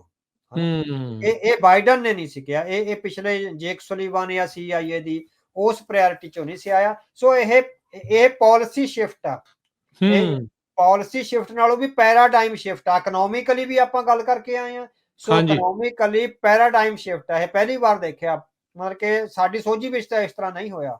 ਜਦੋਂ ਦੇ ਆਪਾਂ ਇਕਨੋਮੀ ਨੂੰ ਦੇਖਣ ਲੱਗੇ ਆ, ਜਦੋਂ ਦੀ ਆਪਾਂ ਨੇ ਸੋਝੀ ਸੰਭਾਲੀ ਹੈਗੀ ਆ, ਇਹ ਬਹੁਤ ਵੱਡਾ, ਜਿਸ ਤਰ੍ਹਾਂ ਇਹ ਇਕਨੋਮਿਕ ਵਰਲਡ ਵਾਰ ਆ ਜਿੱਦਾਂ ਤੁਸੀਂ ਕਹਿ ਰਹੇ ਹੈਗੇ ਆ। ਸੋ ਇਕਨੋਮਿਕ ਵਰਲਡ ਵਾਰ ਦਾ ਆ ਪੀੜ੍ਹੀ ਆ ਜਿਹੜੀ, ਉਹ ਨਜ਼ਾਰਾ ਆਪਣੇ ਤੌਰ ਤੇ ਦੇਖ ਰਹੇ ਕਿ ਸਾਡੇ ਕੋਲ ਇਹਦਾ ਕੋਈ ਐਕਸਪੀਰੀਅੰਸ ਨਹੀਂ ਸੀ। ਸੋ ਇਹਦੇ ਚੋਂ ਕੌਣ ਜੇਤੂ ਹੁੰਦਾ? ਕੀ ਡੋਨਲਡ ਟਰੰਪ ਦੇ ਸੁਪਨੇ ਆ ਪੂਰੇ ਹੁੰਦੇ ਆ ਉਹ ਇਕਨੋਮੀ ਨੂੰ ਫਲੈਟ ਕਰ ਦੇਣਗੇ? ਅਮਰੀਕਨ ਇਕਨੋਮੀ ਤੇ ਕੀ ਫਰਕ ਪੈਂਦਾ ਹੈ? ਯੂਰਪੀਅਨ ਇਕਨੋਮੀ ਕਿੰਨੀ ਕੁ ਉਹਦੇ ਨਾਲ ਟੁੱਟੇਗੀ? ਹਾਲਾਂਕਿ ਤੁਸੀਂ ਦੇਖੋ ਵੀ ਬੇਸ਼ੱਕ ਲੰਡਨ ਦਾ ਜਿਹੜੇ ਸ਼ੇਅਰ ਮਾਰਕੀਟ ਆ ਉਹ ਅਫੈਕਟ ਹੋਈ ਆ, ਕਾਫੀ ਅਫੈਕਟ ਹੋਈ ਆ। ਹਾਲੇ ਵੀ ਤੁਸੀਂ ਦੇਖੋ ਇੰਡੀਆ ਦੇ ਜਿਹੜਾ ਰੁਪਈਏ ਦੇ ਮੁਕਾਬਲੇ ਜਿਹੜਾ ਇੰਗਲੈਂਡ ਦਾ ਪਾਉਂਡ ਆ ਹਾਲੇ ਵੀ ਸਟੇਬਲ ਖੜਾ ਹੈ। ਇਟ ਮੀਨਸ ਤੁਸੀਂ ਦੇਖੋ ਵੀ ਉਹ ਜਰ ਰਹੇ ਨੇ, ਉਹ ਆਪਣੇ ਤੌਰ ਤੇ ਇਸ ਚੱਕਰ ਚੋਂ ਨਿਕਲਣ ਦਾ ਕੁਛ ਨਾ ਕੁਛ ਨਾ ਕੋਲ ਬੀ ਪਲਾਨ ਜਾਂ ਸੀ ਪਲਾਨ ਹੈਗੀ ਆ, ਜਿਹੜੀ ਇੰਗਲੈਂਡ ਕੋਲ ਆ। ਸੋ ਯੂਰਪ ਦਾ ਅੱਜ ਵੀ ਇਸ ਤਰ੍ਹਾਂ ਦਾ ਹੀ ਹੈ ਵੀ ਯੂਰਪ ਦੀ ਇਕਨੋਮੀ ਅਫੈਕਟ ਹੋਈ ਆ, ਪਰ ਜਿਹੜੀ ਕਿਉਂਕਿ ਮੋਰ ਵੈਲਿਊ ਤਾਂ ਕਰੰਸੀ ਤੇ ਡਿਪੈਂਡ ਕਰਦੀਆਂ। ਜਦੋਂ ਕਰੰਸੀ ਦੇ ਐਕਸਚੇਂਜ ਰੇਟ ਆ ਜਿਹੜੇ ਘਟਦੇ ਵੱਧਦੇ ਆ, ਉਹਨਾਂ ਨੇ ਤੁਹਾਡੀ ਕਰੰਸੀ ਦੀ ਜਿਹਦੀ ਸਟਰੈਂਥ ਆ ਉਹਨੂੰ ਦੱਸਣਾ ਹੈਗਾ। ਸੋ ਜਿਹੜਾ ਉਹਨਾਂ ਦਾ ਪਾਉਂਡ ਹੈਗਾ ਇੰਗਲੈਂਡ ਵਾਲਿਆਂ ਦਾ ਉਹ ਵੀ ਸਥਿਰ ਖੜਾ, ਤੇ ਯੂਰੋ ਨੂੰ ਵੀ ਬਹੁਤ ਵੱਡੇ ਝਟਕੇ ਨਹੀਂ ਮਿਲੇ। ਹਾਂ, ਇਕਨੋਮਿਕਲੀ ਸ਼ੇਕ ਆ ਜਿਹੜਾ ਉਹਨਾਂ ਦੀਆਂ ਜਿਹੜੀਆਂ ਸਟਾਕ ਮਾਰਕੀਟਸ ਵਿੱਚ ਜ਼ਰੂਰ ਆਇਆ ਹੈਗਾ। ਠੀਕ ਆ। ਅੱਛਾ, ਇਹ ਨੀਤੀ ਰਿਪੋਰਟ ਅਮਰੀਕਾ ਦੀਆਂ ਸ਼ਕਤੀਆਂ ਦੀ ਬਾਤ ਵੀ ਪਾਉਂਦਾ, ਉਹ ਕਿਹੜੀਆਂ ਸ਼ਕਤੀਆਂ ਦੀ ਗੱਲ ਕਰਦੇ ਆ? ਹਾਂਜੀ। ਸੋ ਉਹਨਾਂ ਨੇ ਜਿਹੜੀਆਂ ਇਹ ਕਰੀਆਂ ਹੈਗੀਆਂ ਵੀ ਸਾਡੀਆਂ ਜਿਹੜੀਆਂ 3 ਮੇਨ ਸ਼ਕਤੀਆਂ ਨੇ, military power, financial resources and political will. So ਹੁਣ ਜਿਹੜਾ ਹੈਗਾ ਵੀ ਇਹਨਾਂ ਤਿੰਨਾਂ ਦੇ ਦੁਆਲੇ ਜਿਹੜੀ ਡੋਨਲਡ ਟਰੰਪ ਦੀ ਜਿਹੜੀ ਨੀਤੀ ਹੈਗੀ ਉਹ ਘੁੰਮੇਗੀ। ਮਿਲਟਰੀ ਪਾਵਰ ਅਮਰੀਕਾ ਦੀ, ਉਹਨੂੰ ਯੂਜ਼ ਕੀਤਾ ਜਾਏਗਾ। ਫਾਈਨੈਂਸ਼ੀਅਲ ਰਿਸੋਰਸਿਸ, ਸੋ ਫਾਈਨੈਂਸ਼ੀਅਲ ਰਿਸੋਰਸਿਸ ਨੂੰ ਉਹਨਾਂ ਨੇ ਵਰਤਣਾ ਸ਼ੁਰੂ ਕਰ ਦਿੱਤਾ ਹੈ।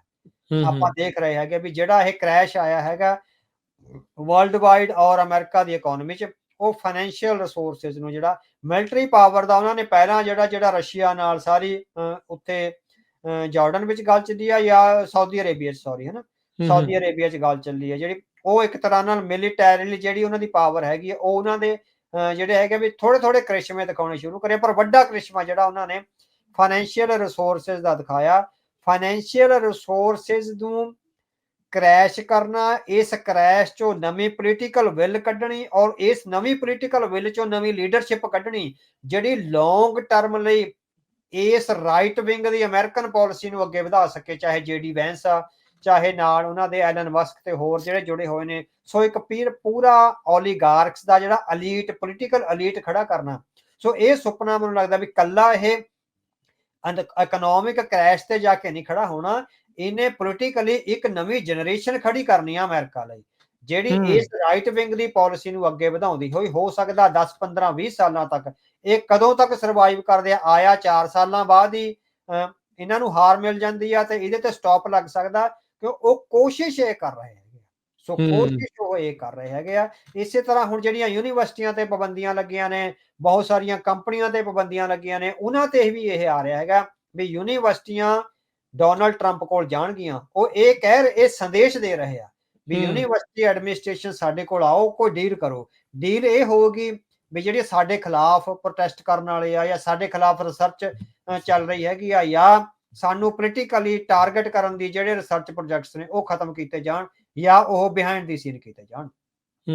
ਵੀ ਇਸ ਤਰ੍ਹਾਂ ਦੀ ਜਿਹੜੀ ਵੀ ਉਹਦੇ ਲਈ ਸਾਡੇ ਅਲਾਈ ਬਣ ਕੇ ਚੱਲੋ, ਇਸ ਪ੍ਰਸ਼ਾਸਨ ਦੇ ਅਲਾਈ ਆ ਜਿਹੜੇ ਬਣ ਕੇ ਚੱਲੋ। ਇਸੇ ਤਰ੍ਹਾਂ ਜਿਹੜੀਆਂ ਲੋਕਲ ਕੰਪਨੀਆਂ ਤੇ ਹੁਣ ਟੈਕਸ ਲੱਗੇ ਆ, ਉਹਨਾਂ ਨੂੰ ਵੀ ਇਹ ਸੱਦਾ ਹੈ ਇੱਕ ਤਰ੍ਹਾਂ ਨਾਲ ਵੀ ਵਾਈਟ ਹਾਊਸ ਆਓ, ਇੱਥੇ ਡੀਲ ਕਰੋ। ਉਹਦੇ ਚ ਹੈਗਾ ਵੀ ਸਾਡੇ ਜਿਹੜੇ ਕੰਜ਼ਰਵੇਟਿਵ ਪਾਰਟੀ ਦੇ ਇੰਟਰਸਟ ਆ ਉਹਨਾਂ ਨੂੰ ਫੀਡ ਕਰੋ ਤੇ ਬਾਕੀ ਜਿਹੜੀ ਫੰਡਿੰਗ ਵਗੈਰਾ ਹੈਗੀ ਆ। ਸੋ ਇਹ ਇਸ ਤਰ੍ਹਾਂ ਬਿਹਾਈਂਡ ਦੀ ਸੀਨ ਆ ਜਿਹੜਾ ਬਹੁਤ ਕੁਝ ਚੱਲ ਰਿਹਾ ਹੈਗਾ। ਇਹਦੇ ਚੋਂ ਆਹੀ ਆ ਵੀ ਜਿਹੜੀ ਯੂਨੀਵਰਸਿਟੀਆਂ ਨੂੰ ਹੁਣ ਉਹ ਲੈ ਕੇ ਆ ਰਹੇ ਆ ਵੀ ਜਿਹੜਾ ਸਮੁੱਚਾ ਰਿਸਰਚ ਪ੍ਰੋਜੈਕਟ ਹੈਗਾ ਉਹ ਪ੍ਰੋ ਟਰੰਪ ਪ੍ਰਸ਼ਾਸਨ ਹੋਵੇ। ਸੋ ਐਂਟਾਈ ਟਰੰਪ ਪ੍ਰਸ਼ਾਸਨ ਕੁਛ ਨਾ ਹੋਵੇ। ਸੋ ਉਹ ਇੱਕ ਤਰ੍ਹਾਂ ਨਾਲ ਬਾਂਹ ਮਰੋੜ ਰਹੇ ਆ। ਜਿਹੜੀ ਮੈਂ ਗੱਲ ਕਰੀ ਵੀ ਉਹ ਅਗਲੇ 20-25 ਸਾਲਾਂ ਲਈ ਇੱਕ ਲੀਡਰਸ਼ਿਪ ਗਰੋ ਕਰ ਰਹੇ ਹੈਗੇ ਆ।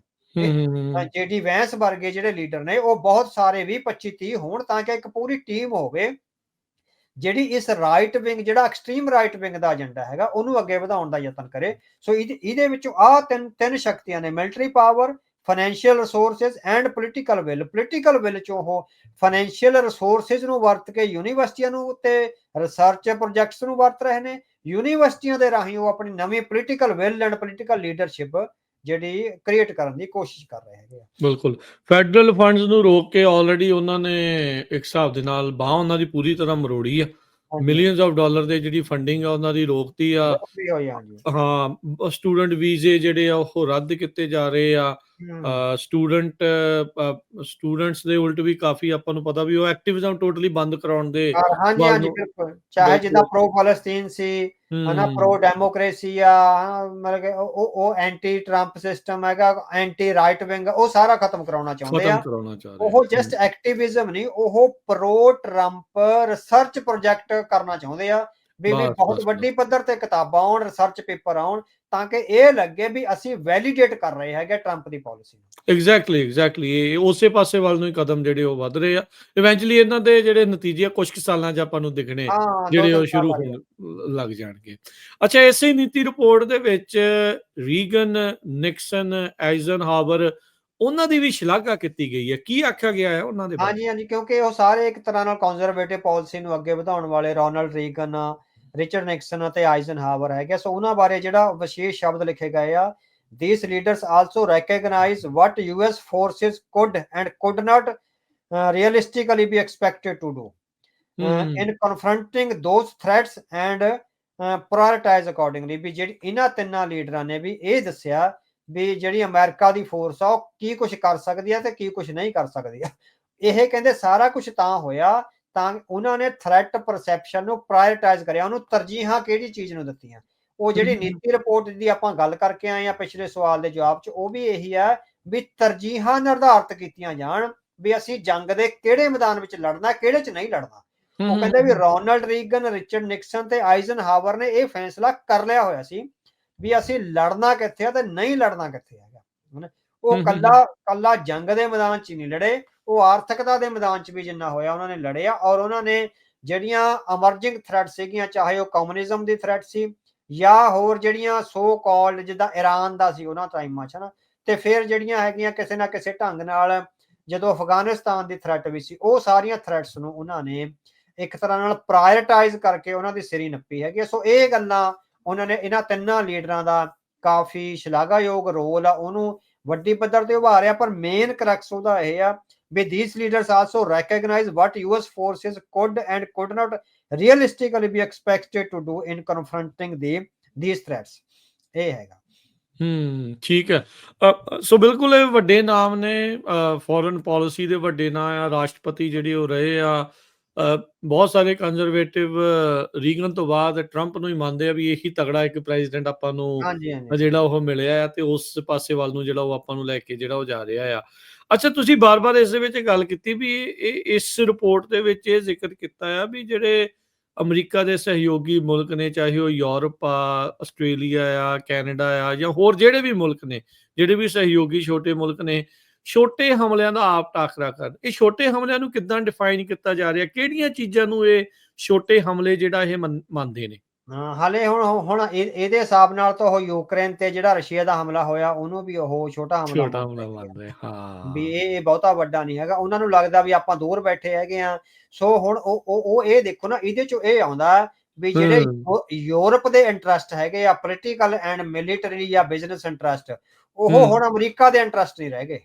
ਇਟ ਹਾਂ। ਮੀਨਸ ਤਾਂ ਹੁਣ ਇਹ ਹੋ ਗਿਆ ਨਾ ਵੀ ਜਿਹੜੇ ਛੋਟੇ ਹਮਲੇ ਨੂੰ ਡਿਫਾਈਨ ਕੌਣ ਕਰੂਗਾ? ਉਹ ਸਾਰਾ ਉਹ ਕਰਨਗੇ ਜਦੋਂ ਉਹ ਪੈਰ ਪਿੱਛੇ ਖਿੱਚ ਰਹੇ ਆ ਵੀ ਕੋਈ ਵੀ ਏਡ ਨਹੀਂ ਦੇਣੀ ਯੂਕਰੇਨ ਨੂੰ। ਯੂਕਰੇਨ ਨੂੰ ਏਡ ਨਾ ਦੇਣ ਦਾ ਮਤਲਬ ਆ ਵੀ ਅਸੀਂ ਯੂਰਪ ਦੇ ਨਾਲ ਨਹੀਂ ਖੜੇ ਹਨਾ।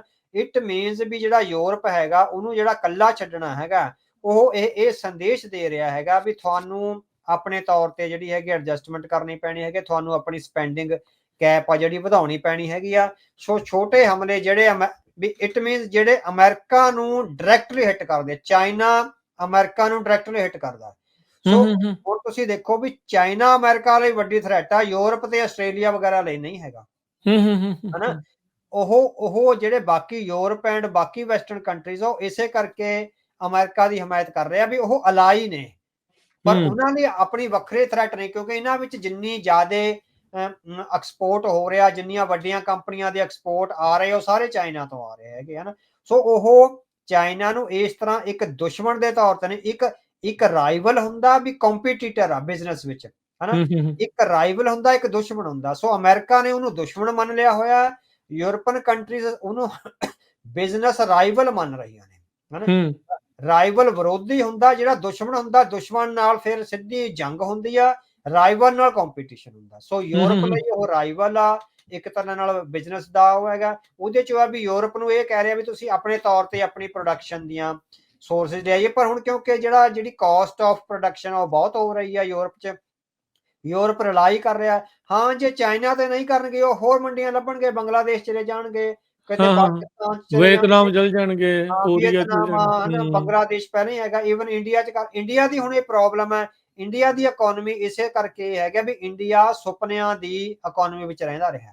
ਇੰਡੀਆ ਨੇ ਆਪਣੀ ਮੈਨੂਫੈਕਚਰਿੰਗ ਦੀ ਹੱਬ ਕ੍ਰੀਏਟ ਨਹੀਂ ਕੀਤੀ। ਜੋ ਚਾਈਨਾ ਪਿਛਲੇ 30 ਸਾਲਾਂ 'ਚ ਕਰ ਗਿਆ, ਇੰਡੀਆ ਤੋਂ ਨਹੀਂ ਹੋਇਆ। ਸਿਰਫ ਗੱਲਾਂ ਮਾਰੀਆਂ ਜਾ ਰਹੀਆਂ ਵੀ ਅਸੀਂ ਵਿਸ਼ਵ ਗੁਰੂ ਬਣ ਜਾਾਂਗੇ ਜਾਂ 5 ਟ੍ਰਿਲੀਅਨ ਦੀ ਜਿਹੜੀ ਹੈਗੀ ਇਕਨੋਮੀ ਬਣ ਜਾਗੇ। 5 ਟ੍ਰਿਲੀਅਨ ਦੀ ਇਕਨੋਮੀ ਜੇ ਤੁਹਾਡੀ ਪੋਪੂਲੇਸ਼ਨ ਦਾ ਜੀਵਨ ਪੱਧਰ ਨਹੀਂ ਸੁਧਾਰਦੇ, ਫਿਰ ਉਹਦਾ ਕੋਈ ਫਾਇਦਾ ਨਹੀਂ ਹੈ। ਨਹੀਂ, ਉਹਦਾ ਜੀ ਆਪਾਂ ਦੇਖਿਆ ਹੀ ਆ, ਪਰ ਕੈਪੀਟਾ ਸਭ ਤੋਂ ਘੱਟ ਮੁਲਕਾਂ 'ਚ 140ਵੇਂ ਨੰਬਰ ਤੇ ਆ ਉਹਨਾਂ ਦਾ ਪਰ ਕੈਪੀਟਾ, 142ਵੇਂ ਨੰਬਰ ਤੇ ਆ ਨਾ, 142ਵੇਂ 142 ਨੰਬਰ ਤੇ ਆ। ਤੇ ਜਿਹੜੇ ਇਕਨੋਮਿਸਟ ਆ ਉਹ ਕਹਿੰਦੇ ਵੀ ਜੇ 5 ਟ੍ਰਿਲੀਅਨ ਦੀ ਇਕਨੋਮੀ ਇੰਡੀਆ ਬਣ ਜਾਂਦਾ ਤਾਂ ਘੱਟੋ ਘੱਟ ਉਹਦੀ ਪਰ ਕੈਪੀਟਾ ਇਨਕਮ ਵਿੱਚੋਂ 100ਵੇਂ ਨੰਬਰ ਤੇ ਆਵੇ, 42 ਦੀ ਜੰਪ ਮਾਰੇ, 142 ਤੋਂ 100 ਤੱਕ ਆਵੇ, ਤਾਂ ਪਤਾ ਲੱਗੂਗਾ ਵੀ ਉਹ 5 ਟ੍ਰਿਲੀਅਨ ਦੀ ਇਕਨੋਮੀ ਬਣ ਗਿਆ ਹੋਇਆ।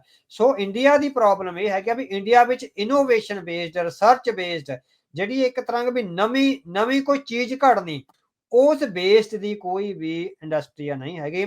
ਸਾਰੀਆਂ ਜਿਹੜੇ ਪੇਟੈਂਟਸ ਨੇ ਉਹ ਵੈਸਟਰਨ ਕੰਟਰੀਜ਼ ਦੇ ਨੇ।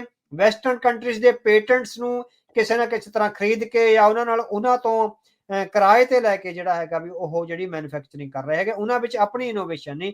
ਚਾਈਨਾ ਵਿੱਚ ਬਹੁਤ ਸਾਰੀ ਆਪਣੀਆਂ, ਤੁਸੀਂ ਦੇਖੋ ਵੀ ਐਮਾਜ਼ਨ ਤੇ ਜਾਂ ਹੋਰ ਜਿਹੜੀਆਂ ਉਹਦੇ ਸਾਈਟਸ ਤੇ ਜੋ ਕੁਝ ਵਿਕਦਾ ਚਾਈਨਾ ਦਾ ਬਣਿਆ ਹੋਇਆ, ਜਿਹੜੀ ਕੀ ਕ੍ਰੀਏਸ਼ਨ ਆ, ਕਿਸ ਕਿਸਮ ਦੇ ਮਾਈਂਡ ਸੈਟ ਆ, ਤੁਹਾਡੀਆਂ ਛੋਟੀ-ਛੋਟੀਆਂ ਘਰ ਦੀਆਂ ਲੋੜਾਂ ਨੂੰ ਉਹਨਾਂ ਨੇ ਕਿੰਨਾ ਸੌਖਾ ਕਰਕੇ ਬਣਾ ਦਿੱਤਾ ਹੋਇਆ। ਸੋ ਇਹ ਇਨੋਵੇਸ਼ਨ ਆ ਜਿਹੜੀ ਇੰਡੀਆ ਵਿੱਚ ਨਹੀਂ ਹੈ।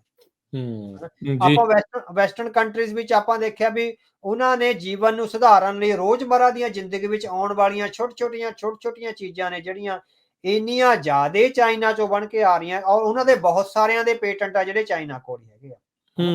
ਹੁਣ ਤੁਸੀਂ ਦੇਖੋ ਐਮਾਜ਼ਨ ਤੇ ਜੋ ਕੁਝ ਵਿਕਦਾ ਉਹ ਹੋਲਸੇਲ ਮਾਰਕੀਟ ਚਾਈਨਾ 'ਚ ਆ, ਉਹ ਉੱਥੋਂ ਲੈ ਕੇ ਆਉਂਦੇ ਆ, ਚਾਹੇ ਅਲੀਬਾਬਾ ਤੋਂ ਲਓ ਤੁਸੀਂ ਕਿਥੋਂ ਨਾ।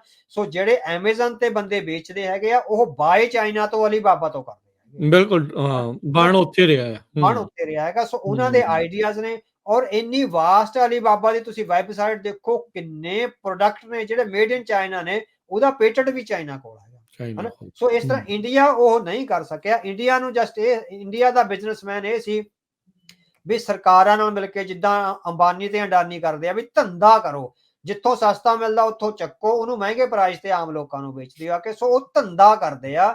It is not a research based economy, so ਨਾ ਹੀ ਮੈਨੂਫੈਕਚਰਿੰਗ ਬੇਸਡ ਇਕਨੋਮੀ ਆ। ਸੋ ਚਾਈਨਾ ਦਾ ਤੇ ਇਹ ਹੈਗਾ ਵੀ ਜੇ ਚਾਈਨਾ ਦੀ ਮਾਰਕੀਟ ਚੋਂ ਕੁਝ ਗੈਪ ਹੋਏਗਾ, ਇੱਕ ਤਾਂ ਚਾਈਨਾ ਦਾ ਆਪਣਾ ਇੰਡੀਵਿਜੂਅਲ ਬਹੁਤ ਕੰਜ਼ੰਪਸ਼ਨ ਹੈਗੀ ਆ, ਤੇ ਦੂਜਾ ਉਹਨੇ ਅਫਰੀਕਨ ਕੰਟੀਨੈਂਟ ਨੂੰ ਜਿਸ ਤਰ੍ਹਾਂ ਘੇਰਾ ਪਾ ਲਿਆ ਹੋਇਆ ਇਕਨੋਮਿਕਲੀ, ਹਨਾ।